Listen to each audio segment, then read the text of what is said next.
Good morning everyone. ఈరోజు హిందూ అనాలిసిస్లో మనం మాట్లాడుకోబోయే మొదటి ఆర్టికల్ వచ్చేసి GST inflows top 1,00,000 crore for second month in a row. Is it a good news or not? Right. దీని అర్థం ఏంటండి? GST inflows అనేవి బాగా పెరుగుతున్నాయి, కరెక్ట్గా వరుసగా రెండో నెల అన్నమాట 1,00,000 కోట్లు దాటాయని చెప్తున్నారు. దీని అర్థం ఏంటి? ఎకనామిక్ రికవరీ అనేది తొందరగా అవుతుంది అని మనం అర్థం చేసుకోవచ్చు. అంతేనా?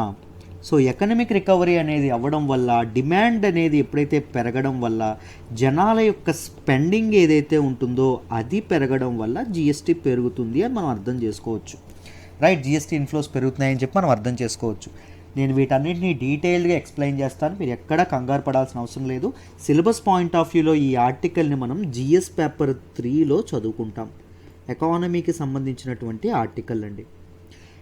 క్లోజ్ అటెన్షన్ పే చేస్తే మీకు ఈజీగా ఈ ఆర్టికల్ అర్థమైపోతుంది, దానిలో సందేహమే లేదు. ఒకసారి చూడండి.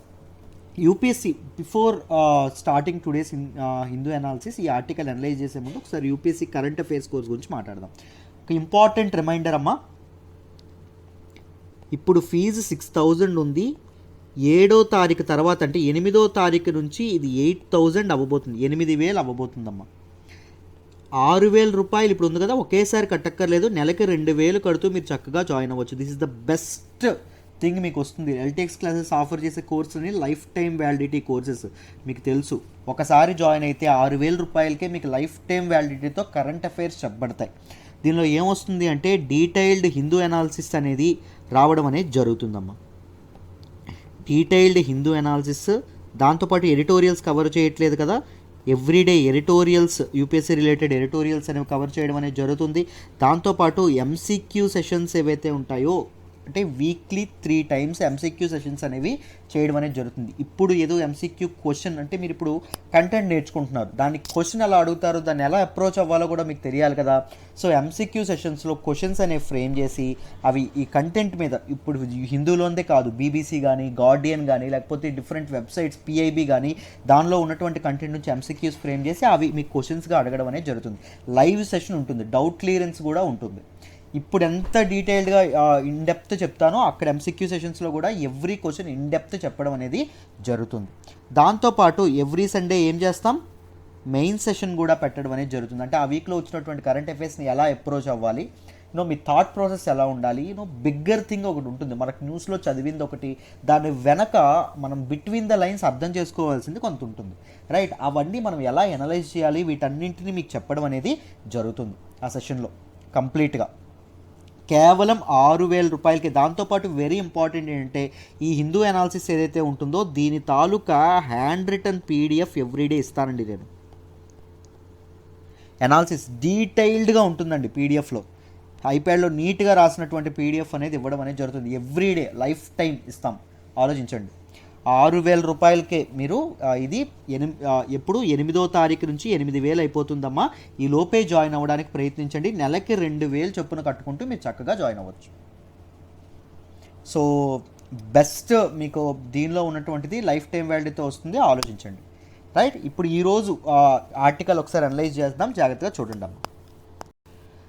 ఏం చెప్పారంటే అమ్మ, జిఎస్టీ ఇన్ఫ్లోస్ ఏవైతే ఉంటాయో, గవర్నమెంట్ జిఎస్టీ ట్యాక్స్ కలెక్ట్ చేస్తుంది కదా, ఈ జిఎస్టీ ఇన్ఫ్లో లాస్ట్ మంత్ మామూలుగా అక్టోబర్లో మీరు చూసుకుంటే అక్టోబర్లో 1,00,000 కోట్లు దాటడం అనేది జరిగింది.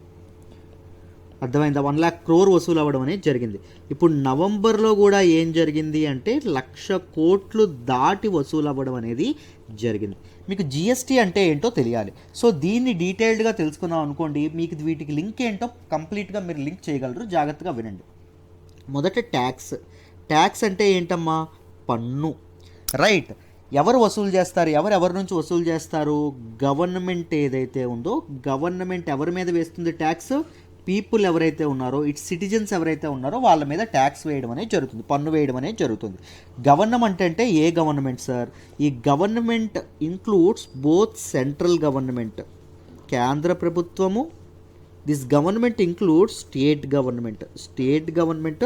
ఆఫ్ కోర్స్ కొన్ని దగ్గర మున్సిపాలిటీస్ ఏవైతే ఉన్నాయో అవి కూడా కొన్ని ట్యాక్స్లు వేయడం అనేది జరుగుతుంది. ఎవరి మీద? పీపుల్ మీద. అయితే గవర్నమెంట్కి ట్యాక్స్లు వేసేటటువంటి అధికారాన్ని ఎవరిచ్చారు సార్? కాన్స్టిట్యూషన్ ఇవ్వడం అనేది జరిగిందమ్మా. రాజ్యాంగం కల్పించింది.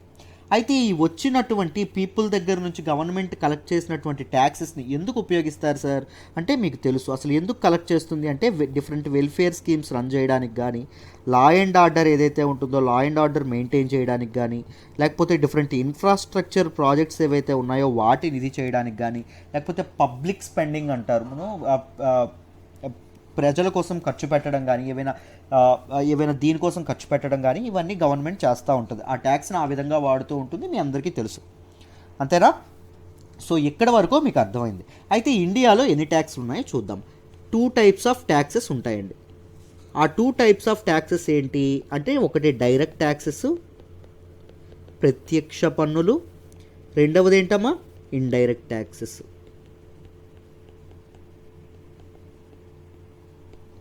చూడండి, డైరెక్ట్ ట్యాక్సెస్ అంటే ఏంటి అంటే, ఇప్పుడు మనం ఇన్కమ్ మీద ఇన్కమ్ ట్యాక్స్ కడతామా? Income tax. మనకు ఉన్నటువంటి ప్రాపర్టీ మీద ప్రాపర్టీ ట్యాక్స్ కడతామా? Property tax. ఇవన్నీ డైరెక్ట్ ట్యాక్సెస్ కింద వస్తాయి. అయితే ఇండైరెక్ట్ ట్యాక్సెస్ అంటే ఏంటి అంటే, మనం వాడేటటువంటి వస్తువులు సేవల మీద, గూడ్స్ అండ్ సర్వీసెస్ మీద ఏవైతే ట్యాక్సెస్ వేస్తారో దానిని ఇండైరెక్ట్ ట్యాక్సెస్ అంటాం. సో ఇండైరెక్ట్ ట్యాక్సెస్ దేని మీద వేస్తారు? గూడ్స్ అండ్ సర్వీసెస్ మీద వేస్తారు. సింపుల్గా ఇండైరెక్ట్ ట్యాక్సెస్ అనేవి దేని మీద వేస్తారు అంటే, ప్రజలు ఒక దేశంలో ఉన్నటువంటి ప్రజల యొక్క కన్సంప్షన్ మీద వేస్తారు. వాళ్ళు ఎంతైతే వాడతారో అంత ట్యాక్స్ కట్టాల్సి ఉంటుంది. వాళ్ళ వినిమయం మీద వాడతారు. మీరు ఎక్కువ గూడ్స్ వాడారనుకోండి, ఎక్కువ ట్యాక్స్ కడతారు, అంతే కదా. సో ఇండైరెక్ట్ ట్యాక్సెస్ అనేవి ఇలా వేస్తారు. మీకు ఇక్కడ వరకు అర్థమైందని అనుకుంటున్నాను. అయితే బిఫోర్ 2017, 2017 ముందు సినారియో ఎలా ఉండేదో చెప్తాను చూడండి. డైరెక్ట్ ట్యాక్సెస్ అనేవి మామూలుగానే ఉండేవి. ఇండైరెక్ట్ ట్యాక్సెస్ విషయానికి వస్తే ఇవి ఆల్మోస్ట్ ఒక 15+ ట్యాక్సెస్ ఉన్నాయండి. సర్వీస్ ట్యాక్స్ అని, ఆక్ట్రాయ్ అని, లేకపోతే డిఫరెంట్ ట్యాక్సెస్ ఏవైతే ఉంటాయో చాలా ఎంటర్టైన్మెంట్ ట్యాక్స్ అని, ఈ ట్యాక్స్ అని, ఆ ట్యాక్స్ అని, మీకు చాలా ట్యాక్సెస్ అనేవి ఉండేవి ఇండైరెక్ట్ ట్యాక్సెస్ రూపంలో. అయితే ఈ 2017 తర్వాత ఏం చేశారు అంటే, ఈ ఇండైరెక్ట్, గుర్తుపెట్టుకోండి, డైరెక్ట్ ట్యాక్సెస్ కాదు, ఇండైరెక్ట్ ట్యాక్సెస్ ఏవైతే ఉన్నాయో, ఈ 15+ ట్యాక్సెస్ ఏవైతే ఉన్నాయో వీటన్నింటినీ కలిపి ఒక సింగిల్ ట్యాక్స్ చేసేసారు. వన్ నేషన్ వన్ ట్యాక్స్ అన్నారు, రైట్. ఆ సింగిల్ ట్యాక్స్ ఏంటంటే జిఎస్టీ. జిఎస్టీ పూర్తి ఫుల్ ఫామ్ ఏంటంటే గూడ్స్ అండ్ సర్వీసెస్ ట్యాక్స్.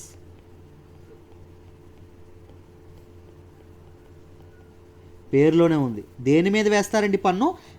ప్రజలు వాడేటటువంటి గూడ్స్ అండ్ సర్వీసెస్ ఏవైతే ఉంటాయో వాటి మీద వేస్తారు. గూడ్స్ అండ్ సర్వీసెస్ మీద వేశారు అంటే దేని మీద వేసినట్టు? కన్జంప్షన్ మీద, ప్రజల యొక్క వినిమయం మీద వేసినట్టు. అర్థమైందా? గూడ్స్ అండ్ సర్వీసెస్ ఎంత ఎక్కువ వాడితే జిఎస్టీ కలెక్షన్ అనేది గవర్నమెంట్కి అంత ఎక్కువ వస్తుంది. జనాల యొక్క కన్జంప్షన్ అనేది ఎక్కువ ఉంది అంటే అర్థం ఏంటి? గూడ్స్ అండ్ సర్వీసెస్ ఎక్కువ ఉన్నాయని. గూడ్స్ అండ్ సర్వీసెస్ ఉన్నాయంటే ఎక్కువ వాడుతున్నారంటే అర్థం ఏంటి? గూడ్స్ అండ్ సర్వీసెస్ ట్యాక్స్ అనేది ఎక్కువ వసూలు అవుతుంది అని అర్థం. చూడండి, అయితే ఇప్పుడు న్యూస్లోకి ఏం వచ్చిందో చూద్దాం. గూడ్స్ అండ్ సర్వీసెస్ ట్యాక్స్ ఎక్కువ వచ్చింది అన్నారు. అర్థమైందా? దాని అర్థం ఏంటి? ప్రజలు గూడ్స్ అండ్ సర్వీసెస్ని ఎక్కువ వాడుతున్నారు అని అర్థం. గూడ్స్ అండ్ సర్వీసెస్ ఎక్కువ వాడుతున్నారంటే ఏంటి? జనాల యొక్క కన్సంప్షన్ అనేది పెరిగింది. జనాలు వస్తువులు ఏదైతే వాడకం అనేది, వినిమయం అనేది బాగా పెరగడం అనేది జరిగింది.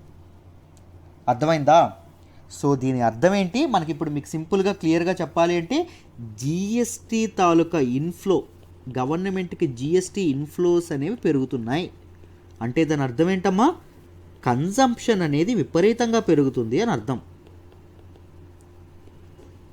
చూడండి, కోవిడ్-19 ఎప్పుడు వచ్చింది? సుమారుగా మనకు మార్చి ఆ టైంలో బాగా విజృంభించింది. ఆ టైంలో అందరూ ఇంట్లో ఉండాల్సి వచ్చిందండి. ఆ టైంలో చాలామందికి ఎంప్లాయ్మెంట్ కూడా కోల్పోయారు. జనాల చేతుల్లో డబ్బులు లేవు, రైట్. వాళ్ళకి అవసరమైన ఖర్చు పెట్టలేనటువంటి పరిస్థితి. అర్థమైందా? అప్పుడు కన్జంప్షన్ ఏమైనా ఉండేదా? కన్జంప్షన్ కంప్లీట్గా పడిపోయింది. కన్జంప్షన్ అనేది కంప్లీట్గా పడిపోవడం వల్ల జిఎస్టీ ఇన్ఫ్లోస్ ఏమవుతాయి? మనం ఇప్పుడే చెప్పుకున్నాం, ఇవి కూడా పడిపోతాయి, రైట్. కానీ ఇప్పుడు ఏం చేశారు? అన్లాక్ చేశారు. లాక్డౌన్ అనేది విడతల వారీగా ఎత్తివేస్తున్నారు. సో ఏమైంది? మళ్ళీ ఇండస్ట్రియల్ యాక్టివిటీ అనేది, మార్కెట్ యాక్టివిటీ అనేది మళ్ళీ పుంజుకుంది. సో కన్జంప్షన్ అనేది పెరుగుతుంది. సో ఏం పెరుగుతుంది? జిఎస్టీ ఇన్ఫ్లోస్ అనేవి పెరుగుతున్నాయి. అర్థమైందా? జిఎస్టీ ఇన్ఫ్లోస్ అనేవి పెరుగుతున్నాయంటే ఎకానమీ అనేది త్వరగా పరిగెడుతోంది అని అర్థం సింపుల్గా. ఎందుకంటే కన్జంప్షన్ ఇండికేట్ చేస్తుంది కాబట్టి జిఎస్టీ. అర్థమైందా? రైట్, ఇక్కడ వరకు మీకు డీటెయిల్డ్గా అర్థమైందని అనుకుంటున్నాను. ఇప్పుడు ఒక్కసారి చూడండి, మీకు ఇంకొక ఇంపార్టెంట్ విషయాన్ని పరిచయం చేయాలి. దాన్ని ఏంటి అంటే జిఎస్టీ కంపెన్సేషన్ సెస్. ఇవన్నీ వెరీ కాంప్లెక్స్, బట్ ఈజీగా మనకు అర్థమైపోతే. మనం చాలాసార్లు చెప్తున్నాము, రివిజన్లో ఉంటుంది, ఆల్రెడీ విన్న వాళ్ళు కూడా వినండి, పర్లేదు. ఓకేనా? ముందు చూడండి, సెస్ అంటే అర్థం ఏంటి అనేది తెలుసుకోవాలి. సెస్ అంటే అర్థం ఏంటి అంటే this is a tax on tax అండి. సింపుల్, నేను ఒకటి చెప్తాను. ఇప్పుడు మనం ఏం చేస్తున్నాం, నా దగ్గర గవర్నమెంట్ ఏం చేస్తుంది, ప్రజల దగ్గర ట్యాక్స్ వసూలు చేస్తుంది, పన్నులు వసూలు చేస్తుంది. దాన్ని దేనికి ఖర్చు పెడుతుందండి? గవర్నమెంట్ ఇష్టం. ఆ వసూలు చేసింది ఏం చేస్తుంది? అవసరమైతే వాటర్ ట్యాంక్ కట్టిస్తుంది, అవసరమైతే రోడ్డు కట్టిస్తుంది, అవసరమైతే లేకపోతే ఎవరైతే ఎంప్లాయీస్ ఎవరైతే ఉంటారో గవర్నమెంట్ ఎంప్లాయీస్ వాళ్ళకి జీతాలు ఇస్తుంది. దాన్ని ఎలా అయినా ఖర్చు పెట్టవచ్చు ప్రభుత్వం. కానీ ఈ సెస్ ఏదైతే ఉంటుందో ఇది ఏంటి అంటే ఎక్స్ట్రా ట్యాక్స్ అండి, అడిషనల్ ట్యాక్స్. ఇది దేనికి వాడాలి అంటే గవర్నమెంట్ దేనికోసం ఇది కలెక్ట్ చేస్తున్నానని చెప్పిందో దానికోసం మాత్రమే వాడాలి. ఇప్పుడు సపోజ్ నేను ఎగ్జాంపుల్గా చెప్తున్నాను, స్వచ్ఛ భారత్ సెస్ ఉందనుకోండి, ఎందుకు వాడాలి? ఈ కలెక్ట్ చేసిన డబ్బంతా ఓన్లీ స్వచ్ఛ భారత్ మీదగానే వాడాలి. మీకు అర్థమైందా? అలా డిఫరెంట్ సెస్ అనేది కలెక్ట్ చేస్తారు, డిఫరెంట్ దీని మీద. అయితే ఇక్కడ చూడండి, జిఎస్టీ కంపెన్సేషన్ సెస్ అంటే ఏంటి? ఆ వచ్చినటువంటి డబ్బులు జిఎస్టీ కంపెన్సేషన్ కోసమే వాడాలి. సరే, ఇప్పుడు సెస్ అంటే అర్థమైంది. జిఎస్టీ కంపెన్సేషన్ అంటే ఏంటి సార్? సింపుల్ చూడండి అమ్మ, ఏం చెప్పాను నేను? 2017లో జిఎస్టీ అనేది ఇండియాలో ఇంట్రడ్యూస్ అయిందని చెప్పాను. ఈ జిఎస్టీ మెకానిజం ఎలా పనిచేస్తుందో చూద్దాం, జాగ్రత్తగా చూడండి. జిఎస్టీలో 3 టైప్స్ ఉంటాయి. ఒకటి సిజిఎస్టీ, సెంట్రల్ జిఎస్టీ. ఒకటి ఎస్జిఎస్టీ, స్టేట్ జిఎస్టీ. మూడవది ఐజిఎస్టీ, ఇంటిగ్రేటెడ్ జిఎస్టీ. అర్థమైందా? ఈ 3 గుర్తుపెట్టుకోండి. ఇప్పుడు సిజిఎస్టీ, ఎస్జిఎస్టీ, ఐజిఎస్టీ ఎలా అవుతాయో చెప్తాను చూడండి అమ్మ. నేను ఆంధ్రప్రదేశ్ వ్యక్తిని, నేను గూడ్స్ అనేవి తయారు చేస్తాను. నేను I am from Vizag, Visakhapatnam అనుకోండి. నేనేం చేస్తున్నాను, నేను తయారు చేసిన వాటిని వెస్ట్ గోదావరిలో అమ్ముతాను, పశ్చిమ గోదావరిలో నేను అమ్ముతున్నాను. అంటే ఇదేంటండి, ఇది కూడా ఆంధ్రప్రదేశ్లోందే కదా. ఇప్పుడు నాకు ఏం వర్తిస్తుంది అంటే సిజిఎస్టీ ప్లస్ ఎస్జిఎస్టీ 2 వర్తిస్తాయి. అర్థమైందా? అంటే ఇప్పుడు మొత్తం జిఎస్టీ అనేది 20% ఉందనుకోండి, నేను ప్రొడ్యూస్ చేసినటువంటి ప్రొడక్ట్ మీద 10% సెంట్రల్ గవర్నమెంట్కి వెళ్తుంది, 10% ఎవరికి వెళ్తుంది? రాష్ట్రానికి వెళ్తుంది. ఏ రాష్ట్రానికి వెళ్తుంది? ఆంధ్రప్రదేశ్లోనే వ్యాపారం చేశాను కాబట్టి ఆంధ్రప్రదేశ్కి వెళ్తుంది. ఇక్కడ వరకు మీకు కరెక్ట్. దీన్ని ఏమంటాము అంటే ఇంట్రాస్టేట్ బిజినెస్ అంటాం. ఇంట్రాస్టేట్ గూడ్స్ ట్రాన్స్ఫర్ అనండి ఇంకా చక్కగా. దానిలో ఏమవుతుంది? సిజిఎస్టీ అండ్ ఎస్జిఎస్టీ 2 క్యాలిక్యులేట్ అవ్వడం అనేది జరుగుతుంది. ఇక్కడ వరకు మీకు క్లియర్. ఇప్పుడు చూడండి, ఇప్పుడు నేను ఆంధ్రప్రదేశ్లో ఉన్నాను. I'm exporting my products to మహారాష్ట్రకి ఎక్స్పోర్ట్ చేస్తున్నాను. మహారాష్ట్రలో నా తాలూకు కస్టమర్ ఎవరైతే ఉన్నారో ఆయన మహారాష్ట్రలో ఉన్నారు, ఆయన మహారాష్ట్రలో నా సామాన్లు కొంటున్నాడు. ఇప్పుడు చూడండి, ఇప్పుడు ఏం జరుగుతుంది అంటే దీన్ని ఏమంటాము అంటే ఇంటర్ స్టేట్ అంటాం. అది ఇంట్రాస్టేట్, ఇది ఇంటర్ స్టేట్ గూడ్స్ ట్రాన్స్ఫర్లో ఏమవుతుంది అంటే ఐజిఎస్టీ వర్తించడం అనేది జరుగుతుంది. ఇంటిగ్రేటెడ్ జిఎస్టీ అంటారు. దీనికి ఇంకొక పేరు ఏంటి అంటే ఇంటర్ స్టేట్ జిఎస్టీ అని కూడా అంటారు. అర్థమైందా? సింపుల్గా మీరు ఐకి ఇంటర్ స్టేట్ అని కూడా గుర్తుపెట్టుకోండి, బండ గుర్తులాగా. అయితే ఇప్పుడు ఏం జరుగుతుంది, ఈ ఐజిఎస్టీ అనేది ఏదైతే ఉంటుందో చూడండి, ఐజిఎస్టీ అనేది మొత్తం 20% కదా ఈ గూడ్స్ మీద ట్యాక్స్. ఈ 20% ఎవరి దగ్గరికి వెళ్తుందంటే సెంటర్ దగ్గరికి వెళ్తుంది. సెంటర్ తర్వాత ఏం చేస్తుంది అంటే దీనిలో 10%, ఈ 20లో 10% ముందు సెంటర్ తీసుకుంటుంది.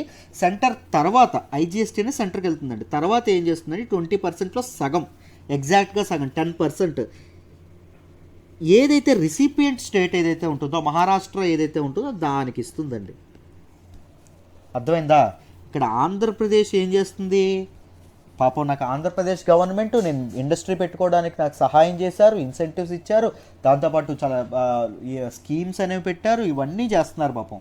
రైట్, ఆంధ్రప్రదేశ్ గవర్నమెంట్ చాలా చేసింది నా ఇండస్ట్రీ అనేది ఇది అవ్వడం కోసం, నా ఈజ్ ఆఫ్ డూయింగ్ బిజినెస్ ఒకటి పెరగడం కోసం. కానీ డబ్బు ఎవరికి వెళ్తుందండి? మహారాష్ట్రకి వెళ్తుంది. సో అందుకే జిఎస్టీని ఫైనల్ పాయింట్ ట్యాక్స్ అని కూడా అంటాం. End point tax or final point tax అని కూడా అంటామండి జిఎస్టీని. ఇప్పుడు చెప్పండి, ఇప్పుడు దీనివల్ల ఏం జరుగుతుంది? ఈ ఈ ఈ ప్రొవిజన్ వల్ల, ఈ క్లాజ్ వల్ల ఏం జరుగుతుంది? ఆంధ్రప్రదేశ్ నష్టపోతుందా లేదా? నష్టపోతుంది. మామూలుగా జిఎస్టీ తీసుకొచ్చిన తర్వాత ఏమని చెప్పుకున్నాం? 15+ ఇండైరెక్ట్ ట్యాక్సెస్ ఏవైతే ఉన్నాయో వీటన్నింటినీ ఒక సింగిల్ ట్యాక్స్గా మార్చారు అని చెప్పుకున్నాం, అంతేనా? సో ఈ 15+ ట్యాక్సెస్ స్టేట్స్ కూడా వేసేటటువంటి అధికారం ఉంది. రైట్, రాష్ట్రాల అధికారం రాష్ట్రాలు ఏం చేశాయి? సెంట్రల్ గవర్నమెంట్కి సరెండర్ చేసేసాయి. రైట్, వాళ్ళ ట్యాక్స్లను పాపం వదులుకున్నాయి. జిఎస్టీ రాగానే స్టేట్స్కి ఆల్రెడీ నష్టం, లాస్ రాష్ట్ర ప్రభుత్వాలకి. దాంతోపాటు మీరు గమనించుకుంటే ఇప్పుడు ఈ జిఎస్టీ, ఇప్పుడు ఐజిఎస్టీ ఉంది, దేనికి వెళ్తుంది? మ్యానుఫ్యాక్చరింగ్ స్టేట్కి కాకుండా ఎండ్ పాయింట్ స్టేట్కి వెళ్ళడం అనేది జరుగుతుంది. దీనివల్ల కూడా కొన్ని మ్యానుఫ్యాక్చరింగ్ స్టేట్స్ ఏవైతే ఉంటాయో అవి చాలా నష్టపోతాయి, అవునా కాదా? అయితే ఈ లాస్ ఏదైతే ఉందో ఈ లాస్ ఇలా వస్తుంది, సో మేము జిఎస్టీని యాక్సెప్ట్ చెయ్యము అని చెప్పేయండి ఎవరు? రాష్ట్రాలు. అప్పుడు సెంట్రల్ గవర్నమెంట్ ఏం తీసుకొచ్చింది అంటే జిఎస్టీ కంపెన్సేషన్ తీసుకొచ్చింది.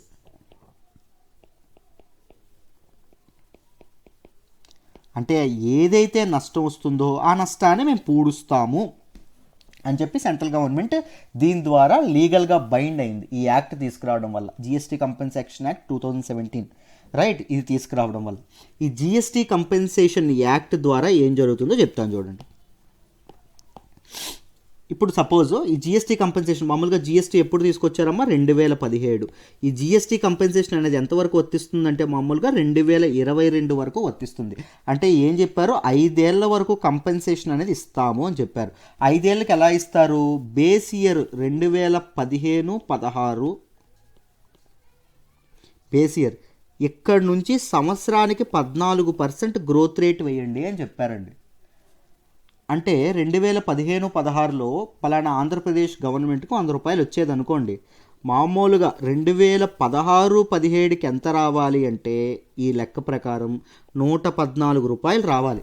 ఒకవేళ రాష్ట్ర ప్రభుత్వం కానీ 110 రూపాయలే వసూలు చేసింది అనుకోండి, ఎంత లాసు? 4 రూపాయలు లాసు. ఆ 4 రూపాయల లాస్ని ఎవరు కవర్ చేస్తారు? Central government through GST compensation cess ద్వారా కలెక్ట్ చేస్తుంది. అర్థమైందా? ఇప్పుడు మళ్ళీ చూడండి, 2016 నుంచి 17కి మళ్ళీ 14% పెరగాలి. 114కి 14% పెరిగింది అనుకోండి, ఎంత అవుతుంది? మీకు సుమారుగా 118-117 అవుతుంది నాకు తెలిసినంత వరకు.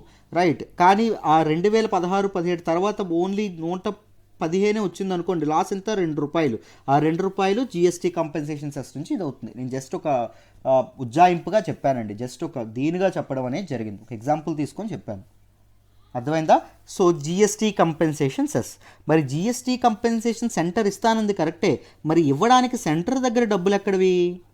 కేంద్ర ప్రభుత్వం దగ్గర డబ్బులు ఎక్కడవి? అందుకోసమే జిఎస్టీ కంపెన్సేషన్ అనేది రాష్ట్ర ప్రభుత్వాలకి ఇవ్వడానికి సెంట్రల్ గవర్నమెంట్ ఇంట్రడ్యూస్ చేసింది ఏంటి అంటే జిఎస్టీ కంపెన్సేషన్ సెస్. అర్థమైందా? ఈ సెస్ అనేది స్పెషల్ ట్యాక్స్, ఎడిషనల్ ట్యాక్స్. దేని మీద వేస్తారు అంటే మీరు జాగ్రత్తగా గమనిస్తే సిన్ గూడ్స్ ఏవైతే ఉంటాయో,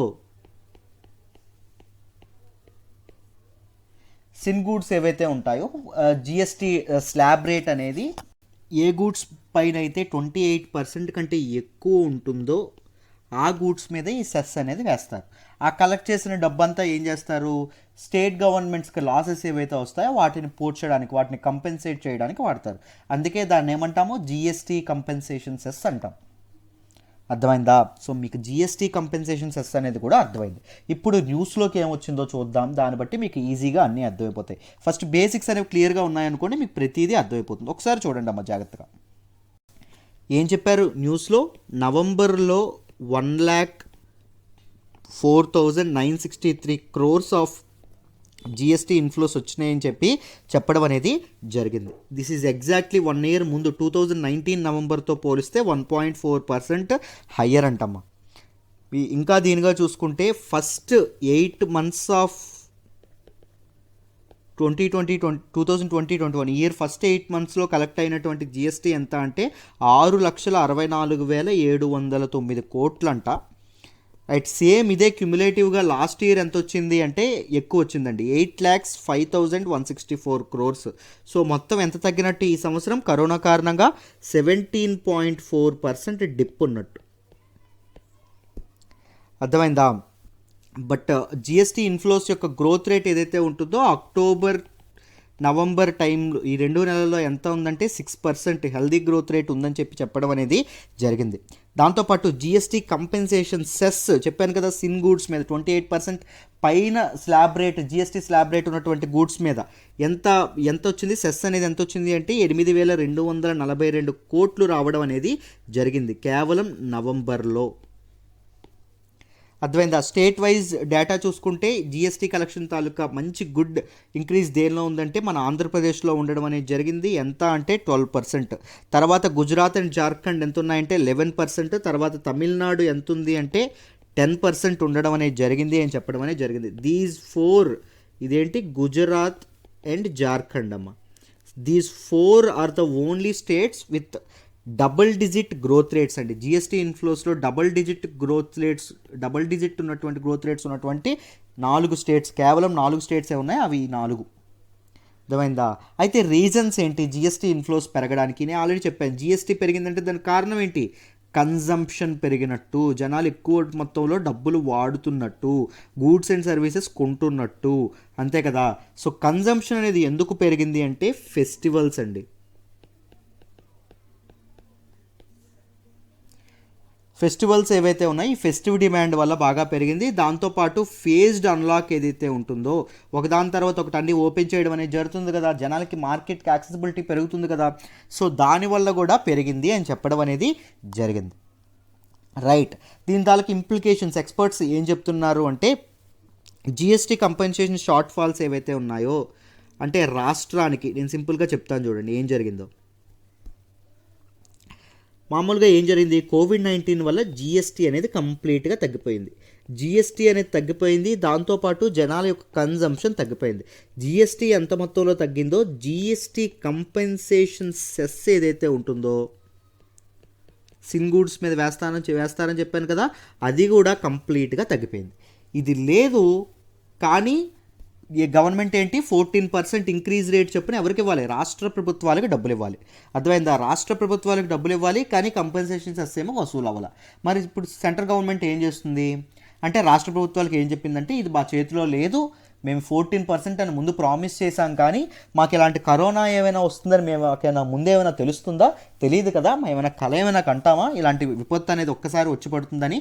so this is an act of God. అర్థమైందా? యాక్ట్ ఆఫ్ గాడ్ అని చెప్పడం అనేది జరిగింది. మీకు సింపుల్గా చెప్పాలంటే నెంబర్స్తో చెప్తే అర్థమవుతుంది చూడండి.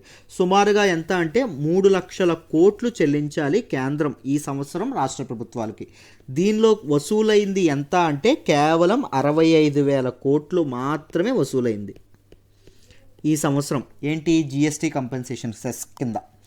ఇప్పుడు కేంద్రం అనేది ఎంత పాపం 65,000 ఉన్నాయి కరెక్టే, పాపం ఎంత ఇంకివ్వాలి? 2.35 crores ఏదైతే ఉంటుందో ఇది చెల్లించాలండి. ఎవరికి? మన తాలూకా రాష్ట్ర ప్రభుత్వాలకి. కానీ సెంట్రల్ గవర్నమెంట్ ఏదైతే ఉంటుందో 2.35 కాదు మేము చెల్లించాల్సింది, 97 crores ఏదైతే ఉంటుందో ఓన్లీ 97 crores మాత్రమే మేము చెల్లించాలి. మిగిలిన మొత్తం మేము ఎలా అయితే నష్టపోయామో కోవిడ్-19 వల్ల మీరు నష్టపోయినట్టు. This is an act of God. So మేము 2.35 crores అయితే చెల్లించాం, 97 crores అయితే చెల్లిస్తాం. ఈ చెల్లించడానికి కూడా మీకు ఆల్రెడీ నేను చెప్పాను 2 ఆప్షన్స్ ఇవ్వడం అనేది జరిగింది. ఏంటి? 97 కోట్లు ఏవైతే ఉన్నాయో అప్పు తెచ్చుకోమంది వేరే దగ్గర, ఫ్యూచర్ జిఎస్టీ కంపెన్సేషన్ తర్వాత నెక్స్ట్ ఇయర్ కంపెన్సేషన్ సెస్ ఏదైతే ఇస్తారో దాని నుంచి ఈ బకాయిలు చెల్లిస్తామని చెప్పడం అనేది జరిగింది. ఇంకొక ఆప్షన్ ఏంటి అంటే 2.35 crores మొత్తం అప్పు తెచ్చుకోండి, ఎక్కడి నుంచైనా ఆర్బీఐ నుంచి కానీ మీకు ఎక్కడి నుంచైనా అప్పు తెచ్చుకోండి. దాంతోపాటు స్టేట్ డెవలప్మెంట్ లోన్స్ ఎస్డిఎల్స్ అంటారండి, బాండ్స్ లాంటివి ఏవైతే ఉంటాయో అవి కూడా ఇష్యూ చేస్తారు. సో ఈ ఎస్డిఎల్స్ లాంటివి ఇష్యూ చేసైనా మీరు డబ్బులు సమకూర్చుకోండి, ప్రొక్యూర్ చేసుకోండి, తప్పేం లేదు. 2.35 crores. బట్ దీని తాలూకా ఇంట్రెస్ట్ రేట్స్ అనేవి మేము పే చేయం. ఈ 2.35 crores అసలు GST future GST compensation cess నుంచి ఇచ్చుకోండి. మీకు ఇస్తాం కదా, అది దాని నుంచి మీకు మేము కట్టొచ్చు ఈజీగా, రీపే చేయొచ్చు. కానీ ఇంట్రెస్ట్ మాత్రం మీరే చెల్లించుకోండి అని రాష్ట్ర ప్రభుత్వాల మీదే వదిలేయడం అనేది జరిగింది. 2 ఆప్షన్స్లో ఏం చేయమంది, బారోయింగ్ అప్పు తెచ్చుకోమని చెప్పి ఉచిత సలహా కేంద్ర ప్రభుత్వం రాష్ట్ర ప్రభుత్వాలకు ఇవ్వడం అనేది జరిగింది. మీకు అర్థమైందా? తర్వాత ఏం జరిగింది అంటే ఈ 97,000 కాస్త 1,10,000 1.1 lakh crores 1,10,000 కోట్లండి కి పెంచి ఇప్పుడు ఏం చేసింది అంటే లేదు మేమే అప్పు తెస్తామని చెప్పి కేంద్ర ప్రభుత్వమే అప్పు తెచ్చి రాష్ట్ర ప్రభుత్వాలకు పంచడం అనేది జరిగింది. ఎందుకు పంచింది అంటే కొన్ని రాష్ట్ర ప్రభుత్వాలు ఒప్పుకోలేదు ఈ 2 డిమాండ్లకి. 2 ఆప్షన్స్ మాకు నచ్చలేదు. రాష్ట్ర ప్రభుత్వం కేంద్ర ప్రభుత్వం మాకు కంపెన్సేషన్ చెల్లిస్తానని మాట ఇచ్చినప్పుడు ఇప్పుడు ఎలా చెప్తారు, ఇలాగా మమ్మల్ని అప్పు తెచ్చుకోమంటారేంటి, మాకు ఇప్పటికే తడిస మోపుడవుతుంది కోవిడ్-19 తాలూకా ఇవి చేయడం వల్ల, కోవిడ్-19 ఖర్చు పెట్టడం వల్ల, ఇది మేము ఎంత మాత్రం ఒప్పుకోమని చెప్పి కేరళ లాంటి కొన్ని వెస్ట్ బెంగాల్, కేరళ లాంటి కొన్ని స్టేట్స్ అనేవి ముందుకేసేయండి.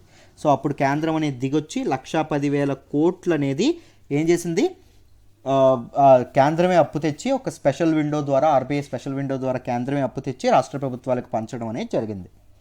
సో ఇది జరిగిందనమాట. సో ఇప్పుడు ఎంతండి చూడండి, మరి జిఎస్టీ ఇన్ఫ్లోస్ అనేవి పెరుగుతున్నాయి కదా, ముందే ఆలోచించి 1,10,000 కోట్లు కమిట్ అయ్యారు, కానీ జిఎస్టీ ఇన్ఫ్లోస్ ఇంకా పెరుగుతున్నాయి. సో ఇదేదైతే ఉంటుందో ఈ కంపెన్సేషన్ షార్ట్ ఫాల్ ఏదైతే ఉంటుందో ఇది పెరుగుతుంది. రాష్ట్ర ప్రభుత్వాలకి వచ్చేటటువంటి డబ్బులు ఏవైతే ఉంటాయో అవి పెరగొచ్చు అని చెప్పడం అనేది జరిగింది. రైట్. ఈ ముఖ్యంగా డిసెంబర్ ఇన్ఫ్లోస్ చూసి ఫిక్స్ అవుతారు సస్టైనబుల్ గ్రోత్ అనేది ఎంత ఉంది అని చెప్పి. ముఖ్యంగా ఈ సెప్టెంబరు, అక్టోబరు, నవంబరు ఫెస్టివల్ కాబట్టి డిమాండ్ పెరిగిందేమో, కన్జంప్షన్ ఎక్కువ ఉందేమో. రైట్. మళ్ళీ సెకండ్ వేవ్ అంటున్నారు కదా, సో ఏదైనా ఈ డిసెంబర్లో తేలిపోతుంది. డిసెంబర్ తాలూకు గ్రోత్ రేట్ అనేది చూసిన తర్వాత ఒక ఫైనల్ ఒక ఖరారుకు వస్తారు, ఎంత రాష్ట్రాలకు ఎంత చెల్లించాలి, ఎంత గ్రోత్ రేట్ నిజంగా జిఎస్టీ కలెక్షన్ అవుతుంది, ఎంతవరకు ఎకానమీ అనేది పరిగెడుతుంది అని చెప్పి మనం ఒక నిర్ధారణకు రావచ్చు. సో ఇంత కాంప్రహెన్సివ్గా అర్థం చేసుకోవాలి. మీరు ఎప్పుడైనా మళ్ళీ జిఎస్టీ గురించి రాగానే ఇవన్నీ వచ్చేయాలి మీ మైండ్లోకి. అర్థమైందా? ఐ హోప్ మీకు డీటెయిల్డ్గా ఈ ఆర్టికల్ అనేది అర్థమైందనే అనుకుంటున్నాను. రైట్. ఇంపార్టెంట్ దీని ప్రకారంగానే ఫిస్కల్ ఫెడరలిజం అని చెప్పి ఒక పదం మనం వింటున్నాం, బాగా ఎక్కువగా ఈ మధ్య న్యూస్లో వింటున్నాం. మెయిన్స్లో దీని మీద క్వశ్చన్ కూడా వచ్చే అవకాశం ఉంది, ఫిస్కల్ ఫెడరలిజం మీద. రైట్. దీన్ని ఒక ఎస్సేగా తీసుకోండి, ఫిస్కల్ ఫెడరలిజం మీద హోంవర్క్గా తీసుకోండి, నోట్స్ అనేది ఈరోజు తయారు చేసుకోండి చక్కగా. అర్థమైందా? ఈ జిఎస్టీ కంపెన్సేషన్ ఇవన్నీ మీకు తెలుస్తాయి దానిలో. సో ప్రతిదీ ఇన్ డీటెయిల్ ఈ ఆర్టికల్ మీకు అర్థమైంది అని అనుకుంటున్నానమ్మా. Let's move to the next article. మనం మాట్లాడుకోబోయే నెక్స్ట్ ఆర్టికల్ వచ్చేసి many violations in Chardham project. Very very important article regarding GS paper 3 అండి. ఎన్విరాన్మెంట్ ఎకాలజీలో మాట్లాడుకుంటాం. జాగ్రత్తగా వినండి అమ్మా, క్లియర్గా ఎక్స్ప్లెయిన్ చేస్తాం. ఇది ఎందుకు న్యూస్లోకి వచ్చింది అంటే మీకు చార్ధమ్ ప్రాజెక్ట్ గురించి అందరూ వినే ఉంటారు, నేను దాని గురించి ఫ్యాక్ట్స్ కూడా చెప్తానులేండి లాస్ట్లో. బట్ చూడండి అమ్మా, ఈ చార్ధమ్ ప్రాజెక్ట్ ఏదైతే ఉంటుందో, ఈ చార్ధమ్ ప్రాజెక్ట్ అనేది ఉత్తరాఖండ్లో ఇది చేస్తున్నారు కదా, ఈ కన్స్ట్రక్షన్ అనేది అవుతుంది కదా, ఇన్ఫ్రాస్ట్రక్చర్ ప్రాజెక్ట్. ఈ కన్స్ట్రక్షన్లో చాలా అవకతవకలు అనేవి ఉన్నాయి, చాలా తప్పులు జరుగుతున్నాయని చెప్పి ఎన్విరాన్మెంటలిస్టులు ఎవరైతే ఉన్నారో, ప్రకృతి ప్రేమికులు ఎవరైతే ఉన్నారో వీళ్ళందరూ గవర్నమెంట్ని తప్పుపడడం అనేది జరుగుతుంది. గవర్నమెంట్ని కాదు, గవర్నమెంట్ డిప్యూట్ చేసినటువంటి కాంట్రాక్టర్స్, గవర్నమెంట్ ఎవరైతే కాంట్రాక్టర్స్కి ఈ పని అప్పగించిందో ఈ కాంట్రాక్టర్స్ అందరూ ఏం చేస్తున్నారు అంటే సుప్రీంకోర్టు ఇచ్చినటువంటి ఏవైతే ఆర్డర్స్ ఇచ్చిందో, దేని గురించి ఆర్డర్స్ ఇచ్చిందండి, రోడ్డు యొక్క విడ్త్ కొంత మాత్రమే ఉంచమని చెప్పి ఇవ్వడం అనేది జరిగింది. మరీ ఎక్కువ విడ్త్తో ఉంచొద్దు, ఎక్కువ విడ్త్తో కన్స్ట్రక్ట్ చేయొద్దు అని చెప్పిందండి సుప్రీంకోర్టు. అర్థమైందా? బట్ సుప్రీంకోర్టు ఇచ్చినటువంటిది ఎంత అంటే ఓన్లీ 5.5 మీటర్స్ ఆఫ్ రోడ్స్ మాత్రమే కన్స్ట్రక్ట్ చేయండి అని చెప్పింది. కానీ ఈ కాంట్రాక్టర్స్ అనేవాళ్ళు ఏం చేస్తున్నారంటే ఇంతకంటే ఎక్కువగా చేస్తున్నారు, ఇంతకంటే ఎక్కువ విడ్త్తో కన్స్ట్రక్షన్స్ అనేవి చేపడుతున్నారు అని చెప్పి ఎన్విరాన్మెంటలిస్టులు ఎవరైతే ఉన్నారో వాళ్ళందరూ ఇది చేయడం అనేది జరిగిందమ్మా. కానీ ministry of road transport and highways ఎవరైతే సంబంధించిన వ్యక్తులు ఎవరైతే ఉంటారో అఫీషియల్స్ ఈ వైలేషన్ ఏదైతే ఉంటుందో మేము ఏం వైలేషన్ చేయట్లేదు, సుప్రీంకోర్టు ఏవైతే ఆర్డర్స్ ఇచ్చిందో ఆ ఆర్డర్స్ ప్రకారంగానే వెళ్తున్నామని చెప్పడం అనేది జరిగింది. దాంతోపాటు ఏం చెప్పారు అంటే సుప్రీంకోర్టు నియమించినటువంటి కన్స్టిట్యూట్ చేసినటువంటి హై పవర్ కమిటీ ఏదైతే ఉందో ఈ సుప్రీంకోర్టు కన్స్టిట్యూట్ చేసిందండి. దీనిలో ఎవరెవరు ఉంటారు అంటే గవర్నమెంట్ సైంటిస్టులు, ఇండిపెండెంట్ యాక్టివిస్ట్స్, దాంతోపాటు ఎన్విరాన్మెంటలిస్టులు, వీళ్ళు ఎవరైతే ఉంటారో వీళ్ళందరూ ఉండడం అనేది జరుగుతుంది. వీళ్ళందరితో కలిపి ఒక కమిటీ అనేది ఇది చేసింది. ఈ కమిటీకి ఏం బాధ్యత అప్పగించిందంటే సుప్రీంకోర్టు ప్రాజెక్ట్ అనేది ఎటువంటి మినిమల్ ఏ ప్రాజెక్ట్ అయినా ఇన్ఫ్రాస్ట్రక్చర్ ప్రాజెక్ట్ చేసినప్పుడు ఎకలాజికల్ డ్యామేజ్ అనేది తప్పకుండా జరుగుతుంది, ఎన్విరాన్మెంట్ మీద ఎంతో కొంత ఇంపాక్ట్ పెరుగుతుంది. కానీ ఎకలాజికల్ డ్యామేజ్ అనేది మినిమల్గా ఉండాలి, తక్కువగా ఉండాలి. అలా తక్కువగా ఉండేటట్టు ఈ ప్రాజెక్ట్ యొక్క ప్లాన్ అనేది చేయండి అని చెప్పి ఈ కమిటీకి బాధ్యతలు అప్పగించడం అనేది జరిగింది. ఏం జరుగుతుంది అంటే మొదట చూడండి, ఈ ప్రాజెక్ట్ ఏదైతే ఉందో చార్ధమ్ ప్రాజెక్టు 2016లో స్టార్ట్ చేశారు. స్టార్ట్ చేసినప్పుడు ఏం చేశారు అంటే రోడ్డు యొక్క విడ్త్ ఎంత పెట్టారు అంటే 10 నుండి 12 మీటర్ల రోడ్ విడ్త్ పెడదామని చెప్పి ఫిక్స్ అయ్యారండి. ఎంత అండి? 10 to 12 మీటర్స్. సో దానివల్ల ఏం జరిగింది అంటే హిమాలయాల్లో నిర్మిస్తున్నారు కదా, ఉత్తరాఖండ్ హిమాలయాల్లో ఏదైతే నిర్మిస్తున్నారో హిమాలయాల్లో చాలా వరకు అడవులను నరికేస్తున్నారు. చాలా వరకు రోడ్ ఎక్స్పాన్షన్ కోసం ఏం చేస్తున్నారంటే ఎకలాజికల్ ప్లేసెస్ ఏవైతే ఉంటాయో అవన్నీ దీనికి గురవ్వడం అనేది జరుగుతుంది. సో ఎకలాజికల్ డ్యామేజ్ అనేది చాలా జరుగుతుంది అని చెప్పి సుప్రీంకోర్టులో అఫిడవిట్స్ దాఖలైన తర్వాత సుప్రీంకోర్టు ఏం చేసిందంటే తన తీర్పు చెప్తూ ఈ 10 to 12 మీటర్స్ విడ్త్ కాస్త 5.5 మీటర్స్లో కానివ్వండి అని చెప్పడం అనేది జరిగింది. రైట్, అంతకు తగ్గించండి అని చెప్పడం అనేది జరిగింది. కానీ ఇప్పుడు ఈ కాంట్రాక్టర్స్ ఏం చేస్తున్నారు అంటే పాతదైనటువంటి 10 to 12 మీటర్స్ కన్స్ట్రక్ట్ చేస్తున్నారు తప్ప ఈ 5.5 మీటర్స్ విడ్త్తో కన్స్ట్రక్షన్ అనేది చేయట్లేదంట.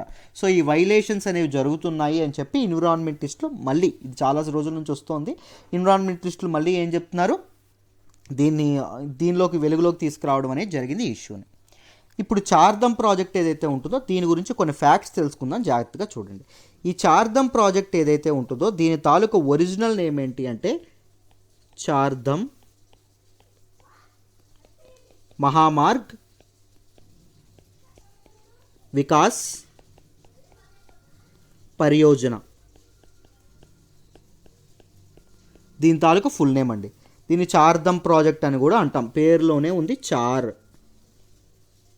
రైట్, ఇది 4 పుణ్యక్షేత్రాలను కలపడం అనేది జరుగుతుంది. ఏంటి సార్ ఆ 4 పుణ్యక్షేత్రాలు అంటే కేదార్నాథ్, బద్రీనాథ్,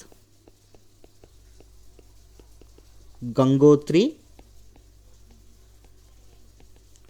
అండ్ యమునోత్రి. హిందూ రిలీజియన్కి సంబంధించినటువంటి 4 ఇంపార్టెంట్ రిలీజియన్స్ ఏవైతే ఉన్నాయో 4 ఇంపార్టెంట్ పిల్గ్రిమేజెస్ ఏవైతే పుణ్యక్షేత్రాలు ఏవైతే ఉన్నాయో వాటిని కలుపుతూ ఈ కన్స్ట్రక్షన్ అనేది చేపట్టడం అనేది జరిగింది.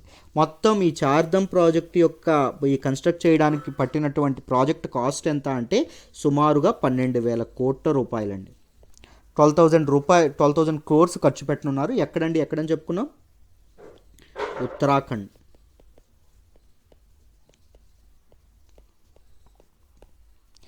మొత్తం ఏం చేస్తున్నారు అంటే నేషనల్ హైవేస్ కన్స్ట్రక్ట్ చేస్తున్నారు. దీనిలో భాగంగా ఎన్ని కిలోమీటర్స్లో కన్స్ట్రక్ట్ చేస్తున్నారు సార్ అంటే 889 కిలోమీటర్స్ అండి, సుమారుగా 900 కిలోమీటర్ల మేర. దీనికి విడ్త్ ఎంత ఉంచాలని చెప్పారు సుప్రీంకోర్టు, 5.5 మీటర్స్ రోడ్ యొక్క విడ్త్ ఉండాలని చెప్పడం అనేది జరిగింది. ముఖ్యంగా దీని ద్వారా ఏం చేస్తున్నారు, దీని ద్వారా చేసేది ఏంటి అంటే ఆల్ వెదర్ కనెక్టివిటీ అండి. అంటే అన్ని కాలాల్లో కూడా రోడ్ కనెక్టివిటీ అనేది సరిగ్గా ఉండాలి, జనాలు ఈజీగా పీపుల్ మూవ్మెంట్ అనేది సక్రమంగా జరగాలి అనేటటువంటిది. దాంతోపాటు టు మిటిగేట్ ల్యాండ్ స్లైడ్స్, కొండ చర్యలు విడిగి పడుతూ ఉంటాయి కదా, దానివల్ల చాలా loss of life and material ఉండడం అనేది జరుగుతుంది. సో దాన్ని మిటిగేట్ చేయడానికి కూడా దీన్ని లక్ష్యంగా చేసుకొని ఈ ఇన్ఫ్రాస్ట్రక్చర్ ప్రాజెక్ట్ ఏదైతే ఉంటుందో దీన్ని చేపట్టారు, ఈ డెవలప్మెంట్ ప్రాజెక్ట్ ఏదైతే ఉందో దీన్ని చేపట్టారు. అయితే ఎవరు ఇంప్లిమెంట్ చేస్తారు సార్, ఎవరు దీన్ని ఇంప్లిమెంట్ చేస్తారు అంటే ఏ ఏజెన్సీస్ ఇంప్లిమెంట్ చేస్తాయంటే Uttarakhand state public works department ఏదైతే ఉంటుందో వాళ్ళు చేస్తారండి. ఉత్తరాఖండ్ యొక్క పీడబ్ల్యూ డిపార్ట్మెంట్ డబ్ల్యూడి డిపార్ట్మెంట్ ఏదైతే ఉంటుందో వాళ్ళు చేస్తారు. దాంతోపాటు బార్డర్ రోడ్స్ ఆర్గనైజేషన్ ఏదైతే ఉంటుందో బార్డర్ రోడ్స్ ఆర్గనైజేషన్ కూడా చేస్తుంది. దాంతోపాటు national highway and infrastructure development corporation ఏదైతే ఉంటుందో కార్పొరేషన్ లిమిటెడ్ ఏదైతే ఉందో వాళ్ళు కూడా దీన్ని కన్స్ట్రక్ట్ చేస్తారు. ఇక్కడ సింపుల్ ఫ్యాక్ట్ మీకు ఆల్రెడీ తెలుసు అనుకుంటున్నాను. బార్డర్ రోడ్స్ ఆర్గనైజేషన్ ఎవరి అండర్లో ఉంటుందండి? It will be under the ministry of defence అండి, గుర్తుపెట్టుకోండి. డిఫెన్స్ మినిస్ట్రీ అండర్లో ఇది ఉండడం అనేది జరుగుతుంది. సో ఇంప్లిమెంటింగ్ ఏజెన్సీస్ ఏంటి? ఈ 3. అర్థమైందా? This is all about Chardham project. మీకు చార్ధమ్ ప్రాజెక్ట్ గురించి సింపుల్ డీటెయిల్డ్గా ఎవ్రీథింగ్ అర్థమైందని అనుకుంటున్నాను. ఈ ఫ్యాక్ట్స్ అనేవి మీరు తప్పకుండా గుర్తుపెట్టుకోవాలి. సో ఎన్విరాన్మెంటిస్టులకు ఉన్నటువంటి ప్రాబ్లం ఏంటి? ఎకలాజికల్ డ్యామేజ్ అనేది ఎక్కువగా జరుగుతుంది, దాన్ని మిటిగేట్ చేయాలని చెప్పి వాళ్ళు పాపం ట్రై చేస్తూ ఉన్నారు. This is all about this article అండి. I hope you understand this article really well.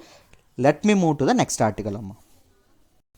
మనం మాట్లాడుకోబోయే నెక్స్ట్ ఆర్టికల్ వచ్చేసి China Pakistan sign military deal. Very very important article regarding GS paper 2 అమ్మ. Very very important article. International రిలేషన్స్లో చాలా దీనిగా లోతుగా చదువుకోవాల్సినటువంటి article. జాగ్రత్తగా వినండి, క్లియర్గా ఎక్స్ప్లెయిన్ చేస్తాను. న్యూస్లోకి ఏమొచ్చింది అంటే మన చైనా అండ్ పాకిస్తాన్ ఎవరైతే ఉన్నారో ఈ రెండు ఎవరు? పాకిస్తాన్ మనకి దాయాదులు అంటాం, పాకిస్తాన్ని ఇండియాని మనకి చిరకాల శత్రువు. అంతేనా? చైనా కూడా మనకి చైనాతో కూడా స్టాండ్ ఆఫ్ నడుస్తుంది. మన తాలూకు 2 ఎనిమీస్ అనేవి ఒక డీల్ చేసుకున్నాయి. సో మనకు అది న్యూసా కాదా? సో వాళ్ళ తాలూకు రిలేషన్ అనేది స్ట్రెంథన్ అవ్వడం మనకేంటవుతుంది? చాలా ముప్పు చేస్తుంది. రైట్, మన ఫారిన్ పాలసీకి చాలా ఇబ్బంది పెడుతుంది. రైట్, అందుకోసం అని చెప్పి మనం చాలా జాగ్రత్తగా ఈ ఆర్టికల్ని చదువుకోవాలి. చూడండి, ఇది చైనా పాకిస్తాన్ ఏవైతే ఉన్నాయో they signed a new memorandum of understanding. ఒక అగ్రిమెంట్ ఏదైతే ఉంటుందో దాన్ని సైన్ చేయడం అనేది జరిగింది. దేని గురించి సార్? ఇది ఏం చేస్తుంది ఎంఓఈ ద్వారా? ఏంటంటే to boost their already close defence relationship. వాళ్ళ మధ్య ఉన్నటువంటి డిఫెన్స్ రిలేషన్షిప్ ఏదైతే ఉంటుందో దానిని స్ట్రెంథన్ చేసుకోవాలని చెప్పి వీళ్ళు అనుకోవడం అనేది జరుగుతుంది, రెండు కంట్రీస్ కూడా. దాంతోపాటు రెండు కంట్రీస్ వాళ్ళకి ఉన్నటువంటి రిస్క్స్ అండ్ ఛాలెంజెస్ ఏవైతే ఉంటాయో వాటి మీద కలిసి పోరాడాలని చెప్పి రెండు ఇది చేసుకున్నాయి. దాంతోపాటు రెండు కంట్రీస్ యొక్క సావరెంటీ, సార్వభౌమత్వాన్ని, దాంతోపాటు సెక్యూరిటీని, భద్రతని రెండు కాపాడుకోవాలనుకుంటున్నాయి.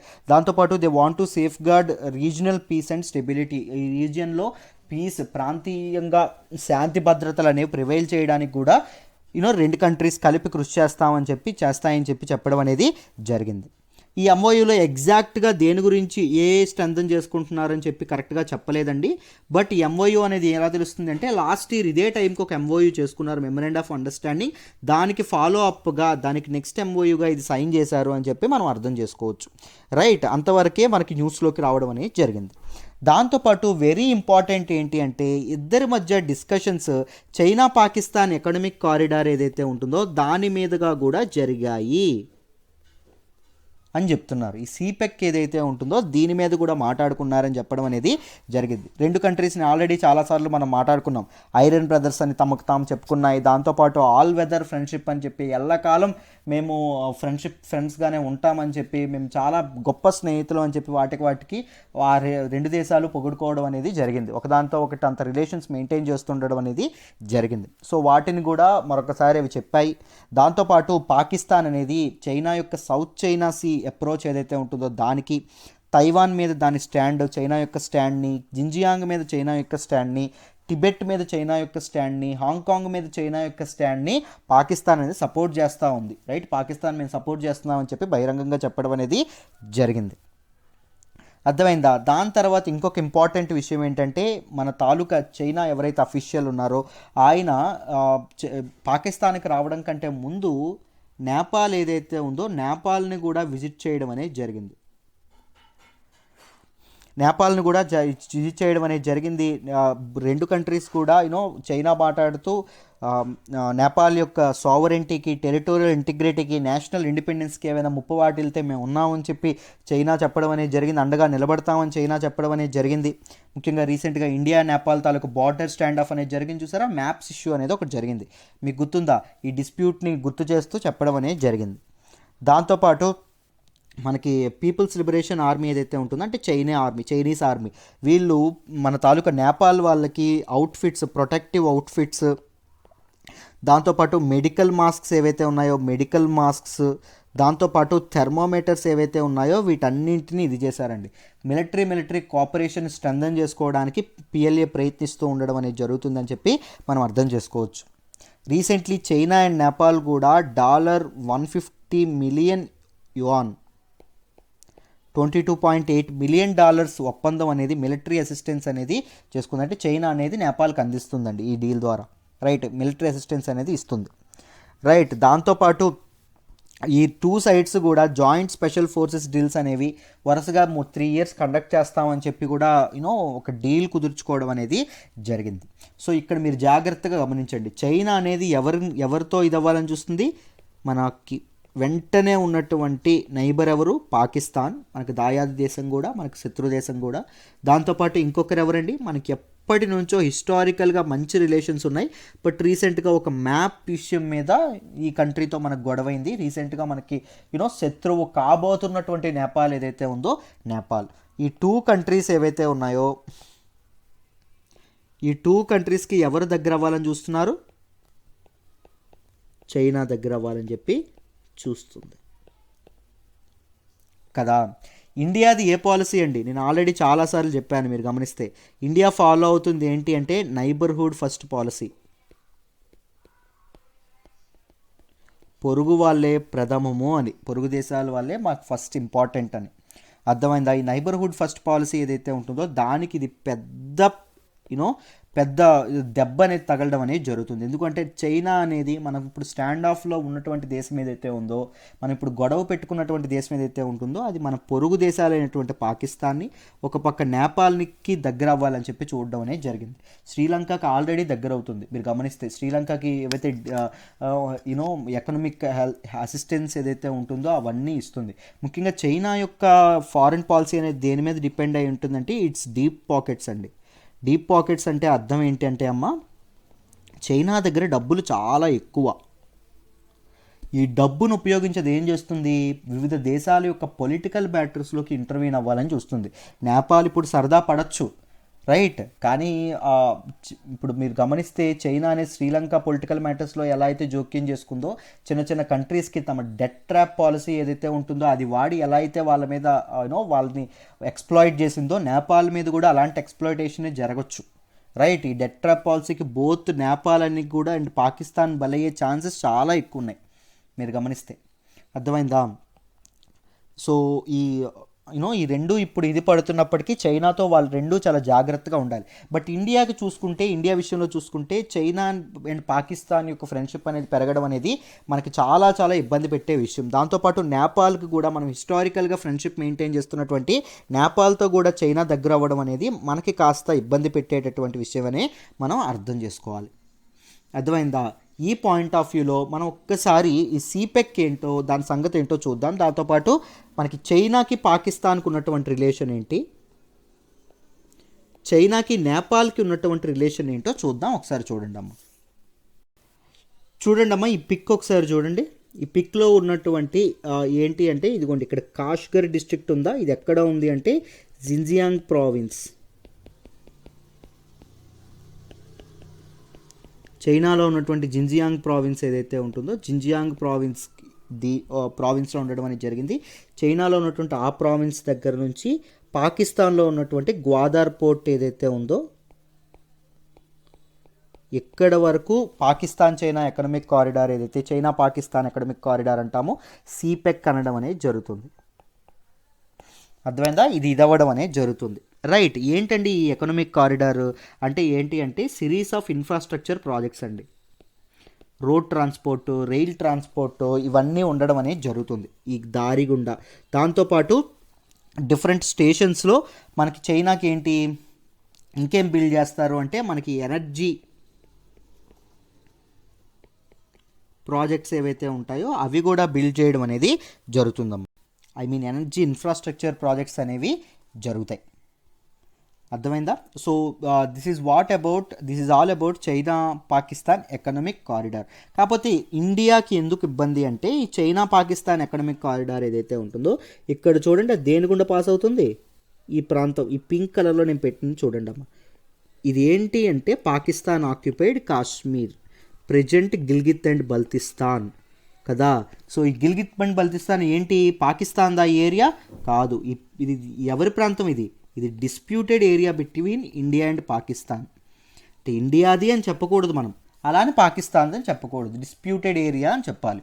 అర్థమైందా? సో ఈ డిస్ప్యూటెడ్ ఏరియాలో ఇండియా యొక్క జోక్యం లేకుండా పాకిస్తాన్ అని ఎవరండి మనకి చైనాకి ఇచ్చేయడానికి ఈ ప్రాంతంలో ఇన్ఫ్రాస్ట్రక్చర్ ఇచ్చేద్దామని చెప్పి కదా. పోనీ పాకిస్తాన్ ఇచ్చిందే అనుకోండి, ఇండియా యొక్క సార్వభౌమత్వం సావరెంటీ నా ప్లేస్ మీద ఇండియా యొక్క సార్వభౌమత్వాన్ని గుర్తించకుండా లెక్క చేయకుండా చైనా అనేది నిర్మించేయడం ఏంటంటే దీన్ని అది కరెక్ట్ కాదు. సో అందుకోసం అని చెప్పి ఇండియా నొచ్చుకుంది. సో మీరు గమనిస్తే సిపెక్ అనేది ఏంటి అంటే చైనా యొక్క లార్జర్ ప్రాజెక్ట్ అయినటువంటి బెల్ట్ అండ్ రోడ్ ఇనిషియేటివ్ ఏదైతే ఉంటుందో బెల్ట్ అండ్ రోడ్ ఇనిషియేటివ్లో భాగం అండి. సో ఈ బెల్ట్ అండ్ రోడ్ ఇనిషియేటివ్లో కూడా ఇండియా అనేది పక్కకు తప్పుకోవడానికి ఆల్మోస్ట్ 70+ కంట్రీస్, అరౌండ్ 79 కంట్రీస్ అనుకుంటా మొత్తం అన్ని సైన్ చేయడం అనేది జరిగింది.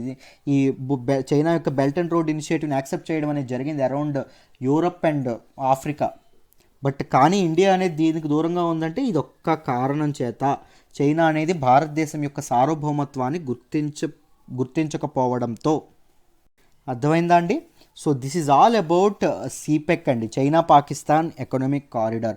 ఈ చైనా పాకిస్తాన్ ఎకనామిక్ కారిడార్ వల్ల చైనాకు ఒరిగేది ఏంటి అంటే, చైనాకి దేనికి యాక్సెస్ లభిస్తుందంటే ఇండియన్ ఓషన్ ఏదైతే ఉంటుందో ఇండియన్ ఓషన్కి గ్వాదార్ పోర్ట్ ద్వారా యాక్సెసిబిలిటీ అనేది ఉంటుంది, ఈజీగా అవుతుంది. మనకి మలక్కా ముందు చైనా అనేది ఇండియన్ ఓషన్కి ఎలా యాక్సెసిబిలిటీ ఉండేదంటే మలక్కా స్ట్రైట్ ఏదైతే ఉంటుందో మలేషియాకి ఇండోనేషియాకి మధ్యలో ఉంటుందండి ఆ స్ట్రైట్. సో దాని ప్రకారంగా దానికి వెళ్ళే వాళ్ళని అంత దూరం ప్రయాణించాల్సి వచ్చేది. బట్ ఇప్పుడు ఈజీగా మన తాలూకా ఎవరైతే చైనా ఉందో చైనాకి ఈజీగా యాక్సెసిబిలిటీ అనేది లభిస్తుంది. ఇండియన్ ఓషన్ ఈ తాలూకా ఈ గ్వాదార్ పోర్ట్ కూడా ఎక్కడుంది అంటే ఈ పక్కన మీకు ఎలా ఏముంటుందంటే పర్షియన్ గల్ఫ్ ఉంటుందమ్మా. ఒకసారి పిక్ చూపిస్తాను మీకు ఈజీ అర్థమవుతుంది. చూడండి అమ్మా, ఈ పిక్ ఒకసారి జాగ్రత్తగా అబ్జర్వ్ చేయండి. ఆ గ్వాదార్ పోర్ట్ అనేది ఇక్కడ ఉంది,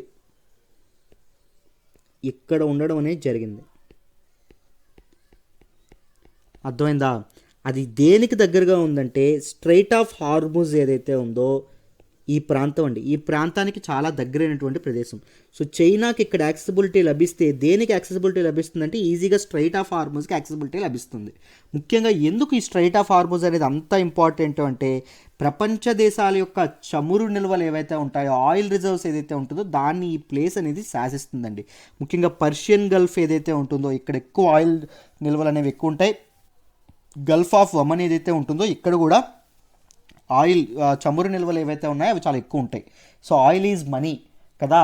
సో ఆయిల్కి యాక్సెసిబిలిటీ అనేది ఎక్కువగా చైనాకి ఇది ఉండడం అనేది జరుగుతుంది. దాంతోపాటు మీకు వెస్ట్ ఏషియా కానీ సెంట్రల్ ఏషియా, వెస్ట్ ఏషియా, దాంతోపాటు యూరప్ ప్రాంతాలకి మీకు ట్రేడ్ మార్గాలు కూడా మనకి చైనాకి సుగమం అవ్వడం అనేది జరుగుతుంది. రైట్. బట్ ఇన్ఫ్రాస్ట్రక్చర్ ప్రాజెక్ట్స్ వల్ల మరి పాకిస్తాన్కి వచ్చినటువంటి లాభం ఏంటి సార్, పాకిస్తాన్ ఎలా ఇదవుతుంది అంటే దీనికి బదులుగా చైనా అనేది ఏం చేస్తుంది అంటే హ్యూజ్ ఇన్వెస్ట్మెంట్స్ పాకిస్తాన్లో చేస్తుంది. సో పాకిస్తాన్ యొక్క ఫ్రెగైల్ ఎకానమీ ఏదైతే ఉంటుందో ఇప్పటికీ చతికిల పడినటువంటి ఎకానమీ ఏదైతే ఉంటుందో దానికి ఒక పుష్ ఇస్తుంది చైనా యొక్క ఇన్వెస్ట్మెంట్స్ అనేవి. అర్థమైందా? దాంతోపాటు ఎకనామిక్ అసిస్టెన్స్ కూడా చైనా నుంచి ఉంటుంది పాకిస్తాన్కి. దానివల్ల పాకిస్తాన్ యొక్క ఎకానమీకి కాస్త హెల్ప్ అనేది జరుగుతుంది అని చెప్పి మనం అర్థం చేసుకోవచ్చు చైనా నుంచి. సో ఇద్దరికి మ్యూచువల్గా చాలా చాలా ప్లస్ అవుతుంది. బట్ ఇండియాకి మాత్రం చాలా మైనస్. ఎందుకు అంటే చూడండి అమ్మ, ఇప్పుడే చెప్పాను కదా సిపెక్ అనేది దేని నుంచి ఇదవుతుంది, పాకిస్తాన్ ఆక్యుపైడ్ కాశ్మీర్ ఏదైతే ఉంటుందో దాని నుంచి ఇది అవుతుంది. ఇండియా అనేది ఏం చేయకుండా వదిలేసింది అనుకోండి, ఇండియా చేయడానికి కూడా కరెక్ట్గా పెద్దగా లేదు. రైట్ ఈ టైంలో. సో ఏం చేయకుండా ఇదైతే ఏమవుతుంది, ఈ ప్రాంతం మీద పాకిస్తాన్కి లెజిటిమసీ ఉంది, కాశ్మీర్ ఇష్యూలో పాకిస్తాన్ కరెక్ట్ అని ఇంటర్నేషనల్ కమ్యూనిటీ నమ్ముతుంది. మనం ఏం చేయలేకపోయామంటే దాని అర్థం ఏంటి, మనకి దాని మీద హక్కు లేదు అని మనం ఒప్పుకున్నట్టు కదా. సో అలాంటి ఇబ్బంది అనేది ఇండియాకి ఎదురయ్యే అవకాశం ఉంది.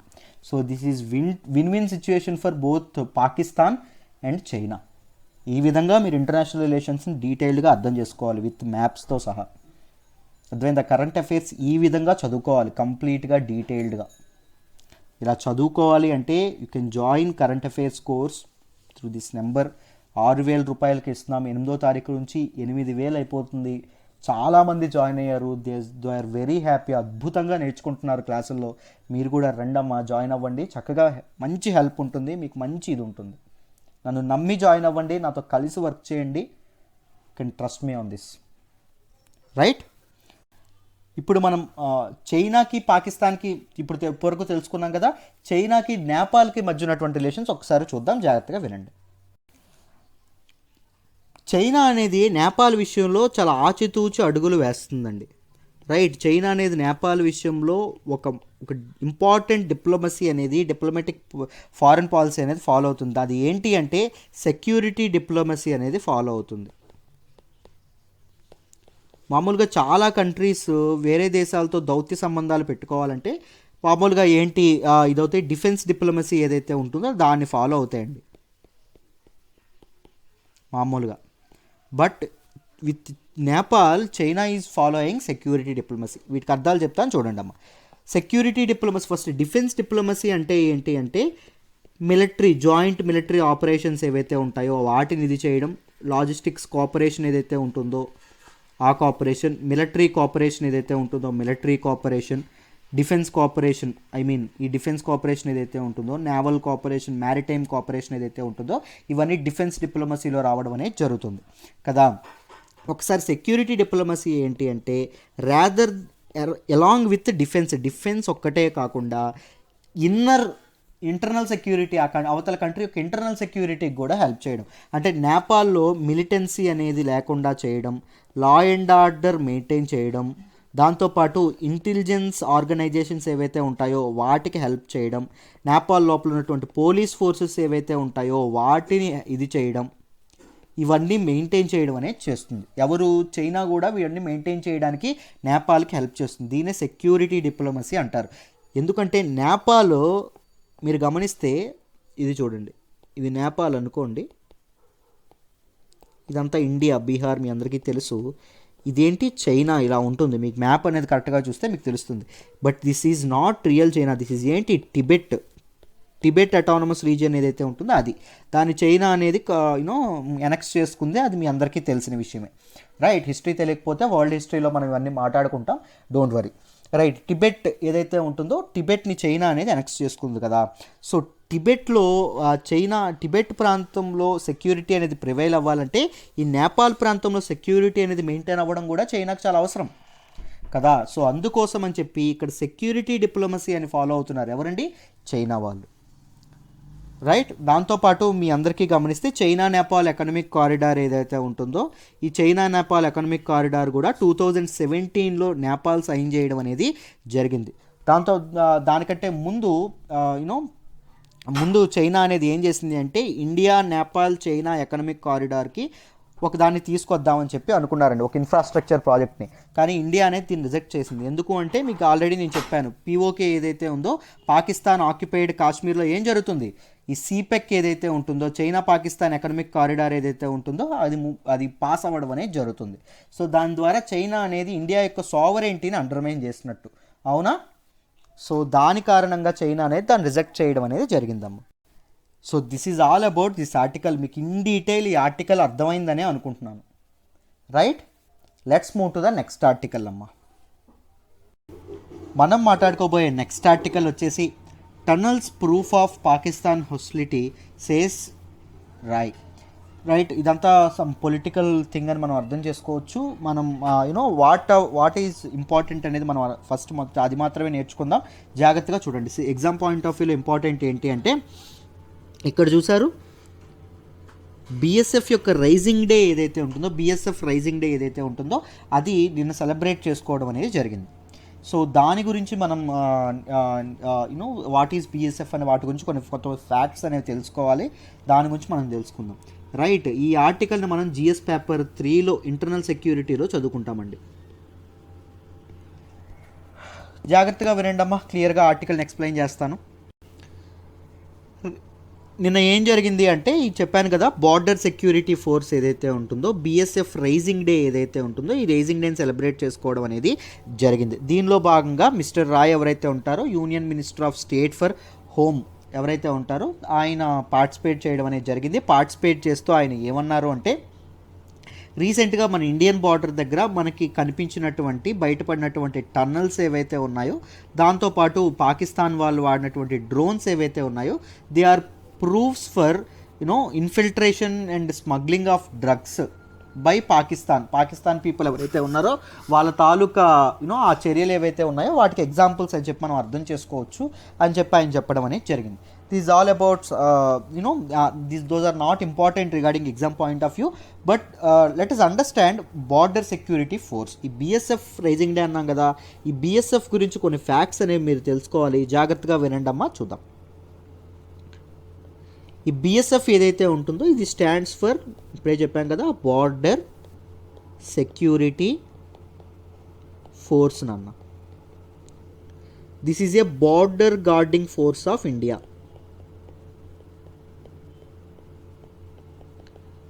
This is a border guarding force of India. మన బార్డర్ని గార్డ్ చేస్తూ ఉంటారు, కాపాడుతూ ఉంటారు మనల్ని. ఇది ఎప్పుడు ఎస్టాబ్లిష్ చేశారు అంటే December 1, 1965లో ఇది చేయడం అనేది జరిగింది. ఆఫ్టర్ ఇండియా పాకిస్తాన్ వార్ 1965 అండి. దాని తర్వాత ఇది చేయడం అనేది బిఎస్ఎఫ్ ఇది ఏదైతే ఉంటుందో దీన్ని కన్స్టిట్యూట్ చేయడం అనేది, రైజ్ చేయడం అనేది జరిగింది. అర్థమైందా? And you can understand this as a primary force charged with guarding India's land borders. India యొక్క టెరిటోరియల్ బార్డర్స్ ఏవైతే ఉన్నాయో వాటిని కాపాడుతారు. India's land borders with 2 countries అండి. అవేంటి అంటే పాకిస్తాన్ అండ్ బంగ్లాదేశ్. మనకి 1965 ముందు ఈ రెండు ఒకదాగే ఉండేవి, అంతే కదా. సో ఈస్టర్న్ పాకిస్తాన్ అని చెప్పి దీన్ని బంగ్లాదేశ్ అనేవాళ్ళు, మీరు గమనిస్తే. సో 1965లో వార్ టైం తర్వాత ఇదైంది కాబట్టి, సో దీన్ని పాకిస్తాన్ యొక్క బార్డర్స్లో గార్డ్ చేయమని చెప్పి వీళ్ళని రైజ్ చేయడం అనేది మొదట జరిగిందమ్మా.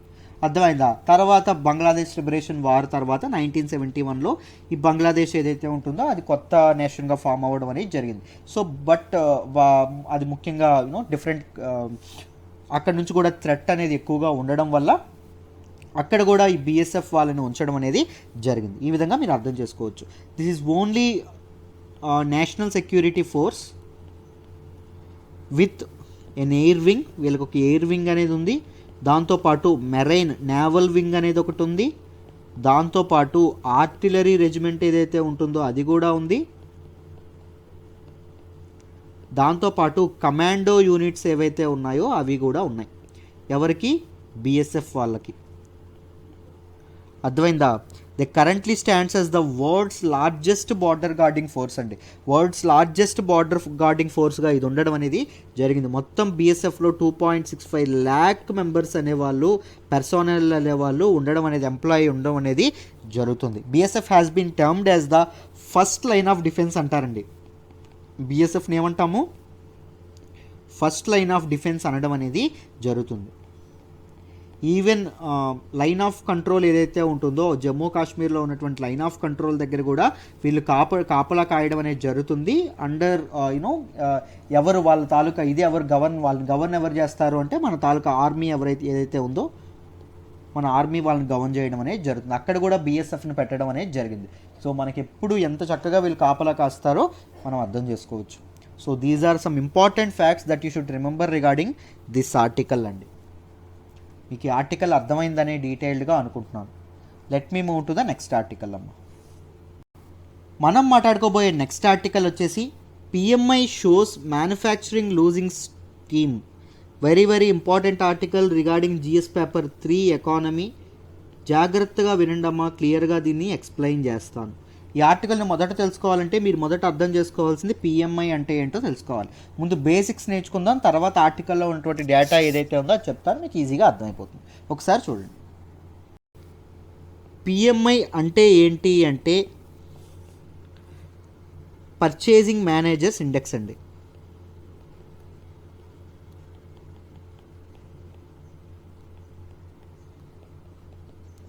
నేను ఎప్పుడూ చెప్తా ఉంటాను, ఇండెక్స్ అంటే ఏంటండి, సూచి. దేన్ని సూచిస్తుంది ఇది? పర్చేజింగ్ మేనేజర్స్ ఏదైతే ఉంటుందో, పర్చేజింగ్ బిజినెస్ యాక్టివిటీ ఏదైతే ఉంటుందో దాన్ని సూచిస్తుంది. దీన్ని సింపుల్గా మనం పిఎంఐని ఏమనొచ్చు అంటే it is an indicator of business activity. ఒక ఎకానమీలో బిజినెస్ యాక్టివిటీ అనేది ఎలా నడుస్తుంది అని చెప్పి చూపించేది ఏంటమ్మా? ఈ purchasing managers index. In the manufacturing and services సెక్టార్లో ఎలా ఉందని చెప్పి చూపిస్తుందండి. ఈ పిఎంఐ అనేది మామూలుగా దీని తాలూకా మెజర్మెంట్ ఎలా ఉంటుందంటే 0 to 100 ఉండడం అనేది జరుగుతుంది. పిఎంఐ ఈ స్కేల్ మీద ఇస్తారండి. అబౌవ్ 50 కంటే ఒక మంత్, ఎవ్రీ మంత్ ఎప్పుడు ఇస్తారు సార్ అంటే ఎవ్రీ మంత్ ఇస్తారమ్మా.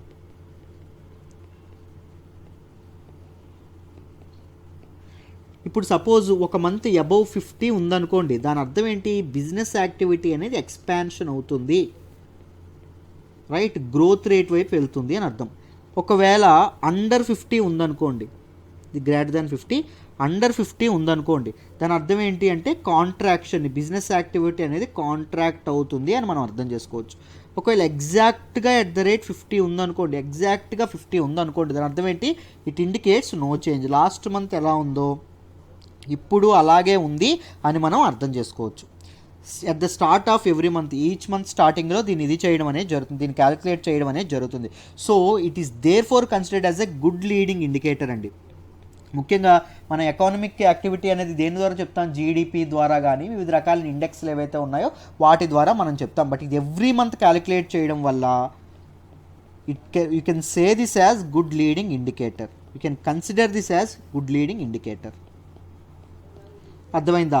అయితే ఎందుకు సార్ ఈ పిఎంఐ అనేది క్యాలిక్యులేట్ చేస్తారు? వాట్ ఈజ్ ఇట్స్ పర్పస్ అంటే to provide information about current and future business conditions to companies decision makers. Decision making ఏదైతే ఉంటుందో కంపెనీస్ తెలుసుకోవడానికి, ఎక్స్పాన్షన్ ఉంటుంది అని తెలిసింది అనుకోండి, ఏం చేస్తారు? దానికి తగినట్టుగా ప్రొడక్షన్ కూడా ఇంక్రీజ్ చేస్తారు. కాంట్రాక్షన్ ఉంది అనుకోండి, అప్పుడు ఏమవుతుంది? బిజినెస్ని ఏదైతే మనకి ప్రొడక్షన్ ఏదైతే ఉంటుందో దాన్ని తగ్గించుకుంటారు. సో లాభ నష్టాలని వాళ్ళు బేరీజ్ వేసుకుంటారు. దాంతోపాటు ఎనలిస్ట్స్ ఎవరైతే ఉంటారో ఎనాలిసిస్ కోసం, దాంతోపాటు ఇన్వెస్టర్స్ ఎవరైతే ఉంటారో వాళ్ళకి ఒక ఇది బిజినెస్ యాక్టివిటీ ఎలా ఉందో చూపించడం కోసం, పాలసీ మేకింగ్ ఏదైతే ఉంటుందో పాలసీ మేకింగ్కి ఈజీ చేయడం కోసం, ఈ పాలసీ మేకింగ్ ప్రాసెస్ని ఈజీ చేయడం కోసం ఈ పిఎంఐ అనేది పనిచేయడం అనేది జరుగుతుంది. పిఎంఐ అంటే ఏంటమ్మా? Purchasing managers index. అయితే చూడండి, ఈ పిఎంఐ ఎలా క్యాలిక్యులేట్ చేస్తారు సార్ అంటే చూడండి, it is a survey based measurement అండి. ఒక సర్వే అనేది చేస్తారు. పర్చేజింగ్ మేనేజర్స్ ఎవరైతే ఉంటారో సమ్ రెస్పాండెంట్స్ ఉంటారు కదా, ఎవరినో ఒకరిని తీసుకుంటారు ఎక్స్పర్ట్స్. వాళ్ళ ఎక్స్పర్ట్స్ యొక్క ఒపీనియన్స్ అనేవి తీసుకుంటారండి. మామూలుగా పిఎంఐ అనేది ఏ సెక్టర్స్? మ్యానుఫ్యాక్చరింగ్ సెక్టార్లో క్యాలిక్యులేట్ చేస్తారు, సర్వీసెస్ సెక్టార్లో క్యాలిక్యులేట్ చేస్తారు, దాంతోపాటు కాంపోజిట్ పిఎంఐ రెండు కలిపినటువంటి ఒక పిఎంఐ కూడా ఇవ్వడం అనేది జరుగుతుంది. ఏ విధంగా ఇది చేస్తారో చెప్తాను చూడండి సింపుల్గా. ఏ విధంగా దీన్ని క్యాలిక్యులేట్ చేస్తారంటే పిఎంఐకి ఒక ఫార్ములా ఉంటుంది. ఆ ఫార్ములా ఏంటి అంటే P1 × 1 plus P2 × 0.5 plus P3 × 0. ఇది ఫార్ములా. దీనిలో P1 అంటే ఏంటి అంటే percentage of answers reporting improvement. చెప్పాను కదా సర్వే చేస్తారని. ఆ సర్వేలో ఎంతమంది పర్సంటేజ్, ఇప్పుడు మొత్తం 500 మంది మీద ఇది చేశారు అనుకోండి, సపోజ్ ఎంతమంది అయితే ఎక్స్పాండ్ అవుతుంది అనుకుంటున్నారు, సపోజ్ 250 మంది ఎక్స్పాండ్ అవుతుంది అనుకుంటున్నారు అనుకోండి, అంటే 50% పీపుల్ ఎక్స్పాండ్ అవుతుంది అనుకుంటున్నారు కదా. సో ఇంప్రూవ్మెంట్ ఎంతమంది అవుతుంది అనుకుంటున్నారు, వాళ్ళది P1 అంటే 50% × 1 అని వస్తుంది. మీకు అర్థమైందా? ప్లస్ ఇది ఎంతండి? ఇప్పుడు ఎంతమంది అయితే మిగిలిన, ఇప్పుడు ఒక 30% మెంబర్స్ లేదు కాంట్రాక్ట్ అవుతుంది అన్నారు అనుకోండి, సారీ నో చేంజ్, P2 అంటే నో చేంజ్ అండి, అంటే ఎగ్జాక్ట్ 50 ఉంటుంది అని అర్థం, రైట్. ఒక 20% మెంబర్స్ అసలు నో చేంజ్ అని చెప్పారనుకోండి, × 0.5 అని అర్థం. ప్లస్ P3 అంటే ఏంటి? విత్ కాంట్రాక్షన్, ఎంతమంది అయితే కాంట్రాక్షన్ అని చెప్తున్నారో అంతమంది ఇంటూ 0. సో ఈ తాలూకా ఇదేదైతే ఉంటుందో దానిని ఏమని చెప్తాము, మీకు ఈ తాలూకు మొత్తం వచ్చేది క్యాలిక్యులేట్ చేస్తే ఎంత వస్తుందో దాని పర్చేజింగ్ మేనేజర్స్ ఇండెక్స్ అని చెప్పడం అనేది జరుగుతుంది. This is how we calculate purchasing managers index. Formula ఇదండి. P1 అంటే ఏంటి, ఎంతమంది సర్వేలో ఎంతమంది పర్సంటేజ్ పీపుల్ ఎక్స్పాండ్ అవుతుందన్నారు. P2 అంటే నో చేంజ్ అని ఎంతమంది అన్నారు. P3 అంటే కాంట్రాక్ట్ అవుతుందని ఎంతమంది అన్నారు. This is how we calculate PMI. అయితే పిఎంఐ ఎవరు క్యాలిక్యులేట్ చేసి ఇస్తారు సార్, ఎవరు ఈ సర్వేలు ఇవన్నీ చేస్తారు అంటే 3 ఇన్స్టిట్యూట్లు చేస్తాయండి. ఒకటి ISM, institute for supply management, యూఎస్ఏలో ఉంది, వీళ్ళు క్యాలిక్యులేట్ చేయడం అనేది జరుగుతుంది. Next Singapore institute of purchasing and materials management ఏదైతే ఉంటుందో ఇది సింగపూర్లో ఉంటుంది, వీళ్ళు కూడా చేయడం అనేది జరుగుతుంది. దాంతోపాటు IHS మార్కెట్ గ్రూప్ ఏదైతే ఉంటుందో, IHS మార్కెట్ గ్రూప్ ఇది ఎక్కడ ఉంటుంది, లండన్లో ఉంది, వీళ్ళు కూడా క్యాలిక్యులేట్ చేయడం అనేది జరుగుతుంది. ఇందులో ISM ఏదైతే ఉంటుందో, ఇన్స్టిట్యూట్ ఆఫ్ సప్లై మేనేజ్మెంట్ ఏదైతే ఉంటుందో, వీళ్ళు ప్రతి మంత్ ఎవ్రీ మంత్ ఇవ్వడం అనేది జరుగుతుందండి. దేని ఇస్తారు, పిఎంఐని ఇవ్వడం అనేది జరుగుతుంది. అర్థమైందా? These are the basics that you should remember about this thing అండి. మీరు దీని గురించి ఈ ఆర్టికల్ గురించి అర్థం చేసుకోవాలంటే ఈ బేసిక్స్ మీరు అర్థం చేసుకోవాలి. ఇప్పుడు ఆర్టికల్లో ఏం చెప్పారో చూద్దాం, జాగ్రత్తగా వినండి అమ్మా. ఈ ఆర్టికల్లో ఏం చెప్పారు అంటే పర్చేజింగ్ మేనేజర్స్ ఇండెక్స్ ఏదైతే ఉందో ఫర్ మ్యానుఫ్యాక్చరింగ్ అండి. నేనేం చెప్పాను, మ్యానుఫ్యాక్చరింగ్ సెక్టార్కి వేరేగా, సర్వీసెస్ సెక్టార్కి వేరేగా, కాంపోజిట్కి వేరేగా చేస్తారని చెప్పానా లేదా. సో మ్యానుఫ్యాక్చరింగ్ పిఎంఐ ఏదైతే ఉంటుందో ఇది నవంబర్ మంత్కి 56.3% రావడం అనేది జరిగిందని చెప్పారు. అక్టోబర్కి పిఎంఐ ఎంత ఉంది, 58.9% ఉంది. 50 దాటితే ఏం చెప్పాం, దేన్ని ఇండికేట్ చేస్తుంది, ఎక్స్పాన్షన్ ఇండికేట్ చేస్తుంది, అంటే ఎకనామిక్ గ్రోత్ అనేది కనిపిస్తుంది అని అర్థం. కానీ నవంబర్లో వచ్చినటువంటిది ఏంటి, 56.3% అండి. ఏం చెప్పారు అంటే దిస్ ఈజ్ 3 months లో అని చెప్పారు. గత 3 నెలలుగా ఇదే తక్కువగా ఉంది అని చెప్పడం అనేది జరిగింది. దాంతోపాటు ఎంప్లాయ్మెంట్ ఏదైతే ఉంటుందో ఎంప్లాయ్మెంట్ కూడా విపరీతంగా తగ్గిపోబోతుందని చెప్పడం అనేది జరిగింది. ఎందుకంటే కంపెనీస్ సోషల్ డిస్టెన్సింగ్ నార్మ్స్ అనేవి పాటిస్తున్నాయి కాబట్టి చాలా ఎంప్లాయీస్ని కట్ డౌన్ చేస్తున్నారు అని చెప్పడం అనేది జరిగింది. ఈ డిప్ ఏదైతే ఉంటుందో ముఖ్యంగా మీరు గమనించుకుంటే అక్టోబర్లో 58.9 కదా, నవంబర్లో 56.3 కదా. సో ఈ తగ్గడం ఏదైతే ఉంటుందో దానికి కారణం ఏంటి అంటే ఫ్యాక్టరీ ఆర్డర్స్ ఏవైతే ఉన్నాయో అవి బాగా తగ్గిపోయాయండి. దాంతోపాటు బయింగ్ లెవెల్స్ ఏవైతే ఉన్నాయో అవి బాగా తగ్గిపోయినాయి. అవుట్పుట్ ఏదైతే ఉంటుందో కంపెనీలు బయింగ్ లెవెల్ అవుట్పుట్, జనాల నుంచి యాంటిసిపేషన్ లేదు, జనాలు కోరుకోవట్లేదు, డిమాండ్ లేదు, సో అవుట్పుట్ కూడా బాగా పడిపోతుంది. దాంతోపాటు COVID-19 రెస్ట్రిక్షన్స్ వేవ్ 2 అనేదో అంటున్నారు కదా, ఆ రెస్ట్రిక్షన్స్ వల్ల కూడా బాగా పడిపోయింది అంటున్నారు. దాంతోపాటు బిజినెస్ కాన్ఫిడెన్స్ ఏదైతే ఉంటుందో అది కూడా బాగా తగ్గింది. బిజినెస్ ఆప్టిమిజం ఏదైతే ఉంటుందో బాగా తగ్గింది. బిజినెస్ కాన్ఫిడెన్స్ లేదా బిజినెస్ ఆప్టిమిజం అంటే ఏంటమ్మా అంటే రేపు పొద్దున బిజినెస్ బాగా జరుగుతుందని ఆశపడ్డం. అర్థమైంది? ఆప్టిమిజం అంటే పాజిటివ్గా థింక్ చేయడం, రైట్? పాజిటివ్ గ్రోత్ ఉంటుందని ఆశపడ్డం. ఆ కాన్ఫిడెన్స్ అనేది తగ్గింది బిజినెస్ పీపుల్లో. దానికి రీజన్ ఏం చెప్పారు, పబ్లిక్ పాలసీస్ ఏదైతే ఉంటాయి, గవర్నమెంట్ పాలసీస్ ఏవైతే ఉంటాయో వాటిలో కన్సర్న్స్ ఉన్నాయి, వాటిలో నిలకడ లేదు, గవర్నమెంట్ అనేది ఎప్పుడు ఏం చేస్తుందో తెలియదు అని చెప్పి చాలామంది చెప్తున్నారు. దాంతోపాటు రూపీ డిప్రిసియేషన్, రూపాయి విలువ బాగా పడిపోయిందని చెప్తున్నారు. దాంతోపాటు COVID-19 పాండమిక్ సెకండ్ వేవ్ అని చెప్పాను కదా, దీని కారణంగా కూడా ఎప్పుడు ఏం జరుగుతుందో తెలియదు, మళ్ళీ ఒకేసారి లాక్డౌన్ రావచ్చు, రైట్? అవకాశాలు కూడా ఉన్నాయి కదా, ఈ సెకండ్ వేవ్ ఇవన్నీ అంటున్నారు కాబట్టి. సో దానివల్ల బిజినెస్ కాన్ఫిడెన్స్ అనేది బాగా తగ్గిపోయింది కాబట్టి పిఎంఐ అనేది తగ్గింది అని చెప్తున్నారండి. అర్థమైందా? కానీ ఫర్మ్స్ మాత్రం, కంపెనీలు మాత్రం అవి ఇన్పుట్ పర్చేజెస్ ఏవైతే ఉన్నాయో అవి ప్రొడక్ట్స్ తయారు చేయడానికి ఇన్పుట్స్ ఉంటాయి చూసారు, ఆ ఇన్పుట్స్ తయారు చేసేటటువంటి ఇవేవైతే ఉన్నాయో, ఆ పర్చేజెస్ ఏవైతే ఉన్నాయో అవి కూడా ఇంక్రీజ్ అయినాయి అని చెప్పడం అనేది జరిగింది. ఇన్పుట్ కాస్ట్ ఏవైతే ఉన్నాయో ది షార్ప్ ఇంక్రీజ్ అని చెప్పడం అనేది జరిగింది. కంపెనీస్ తమ కావాల్సినటువంటి రా ప్రొడక్ట్స్ ఏవైతే ఉంటాయో, ఇన్పుట్ ఇవేవైతే ఉంటాయో వాటి తాలూకా కాస్ట్లో కూడా షార్ప్ ఇంక్రీజ్ అనేది ఉంది. ఎందుకంటే డ్యూ టు ఇన్ఫ్లేషన్. మీరు చూస్తే స్ట్రైకింగ్ ఇంక్రీజ్ ఇన్ ప్రైసెస్ అనేవి మనకు కనిపిస్తున్నాయి. ఇన్ఫ్లేషన్ అనేది, ద్రవ్యోల్బణం అనేది కనిపిస్తుంది. ఇన్ఫ్లేషన్ పెరిగినప్పుడు ఏం పెరుగుతుంది, ఇన్పుట్ పర్చేజెస్ కూడా పెరుగుతాయి. అర్థమైందా? సో అది కూడా ఒక కారణం అని చెప్పి మనం అర్థం చేసుకోవచ్చు. దిస్ ఈజ్ హౌ మీరు అర్థం చేసుకోవాల్సింది ఏంటంటే ఇవన్నీ మీరు అర్థం చేసుకోవాలండి. ఆర్టికల్లో చెప్పినవన్నీ మీకు మొత్తం ఎక్స్ప్లెయిన్ చేశాను, మీకు అంతా క్లియర్గా అర్థమైందని అనుకుంటున్నాను. మీరు ఆర్టికల్ని మీకు ఇన్ డీటెయిల్ ఇలా హిందూ అనాలిసిస్ అనేది చెప్పడం జరుగుతుంది. ఎడిటోరియల్స్ కూడా ఇలాగే డీటెయిల్డ్గా కవర్ చేయడం అనేది జరుగుతుంది. ఎడిటోరియల్స్కి నోట్స్ కూడా ఇస్తానండి. ఎవ్రీడే ఎడిటోరియల్ నోట్స్ ఇస్తాను, చక్కగా చెప్పడం అనేది జరుగుతుంది. దాంతోపాటు ఎంసీక్యూ సెషన్స్ అనేవి ఉంటాయి. మెయిన్స్ సెషన్ అనేది ఒకటి ఉంటుంది వీక్లీ. ఎంసీక్యూ సెషన్స్ 3 ఉంటాయి. డౌట్ క్లియరెన్స్ అనేది మీకు ఉంటుంది. ఎవ్రీడే హ్యాండ్ రిటర్న్ పీడిఎఫ్ అనేది హిందూ అనాలిసిస్ పీడిఎఫ్ అనేది ఇస్తాము. అర్థం చేసుకోండమ్మా, మీకు చాలా చక్కగా ఉపయోగించుకోవచ్చు. ఇవన్నీ కేవలం 6,000 రూపాయలకే లైఫ్ టైం వ్యాలిడిటీ. నెలకి 2,000 చొప్పున మీరు కడుతూ జాయిన్ అవ్వచ్చు. 8వ తారీఖు నుంచి ఇది 8,000 అయిపోతుంది. ఈ అవకాశాన్ని ఉపయోగించుకోండి. నాతో కలిసి వర్క్ చేయండి. మీ నమ్మకం అనేది నన్ను నమ్మండి, మీ నమ్మకం అమ్మమ్మ. Right, this is all about today's Hindu analysis అమ్మ. మళ్ళీ రేపు కలుద్దాం. బాయ్.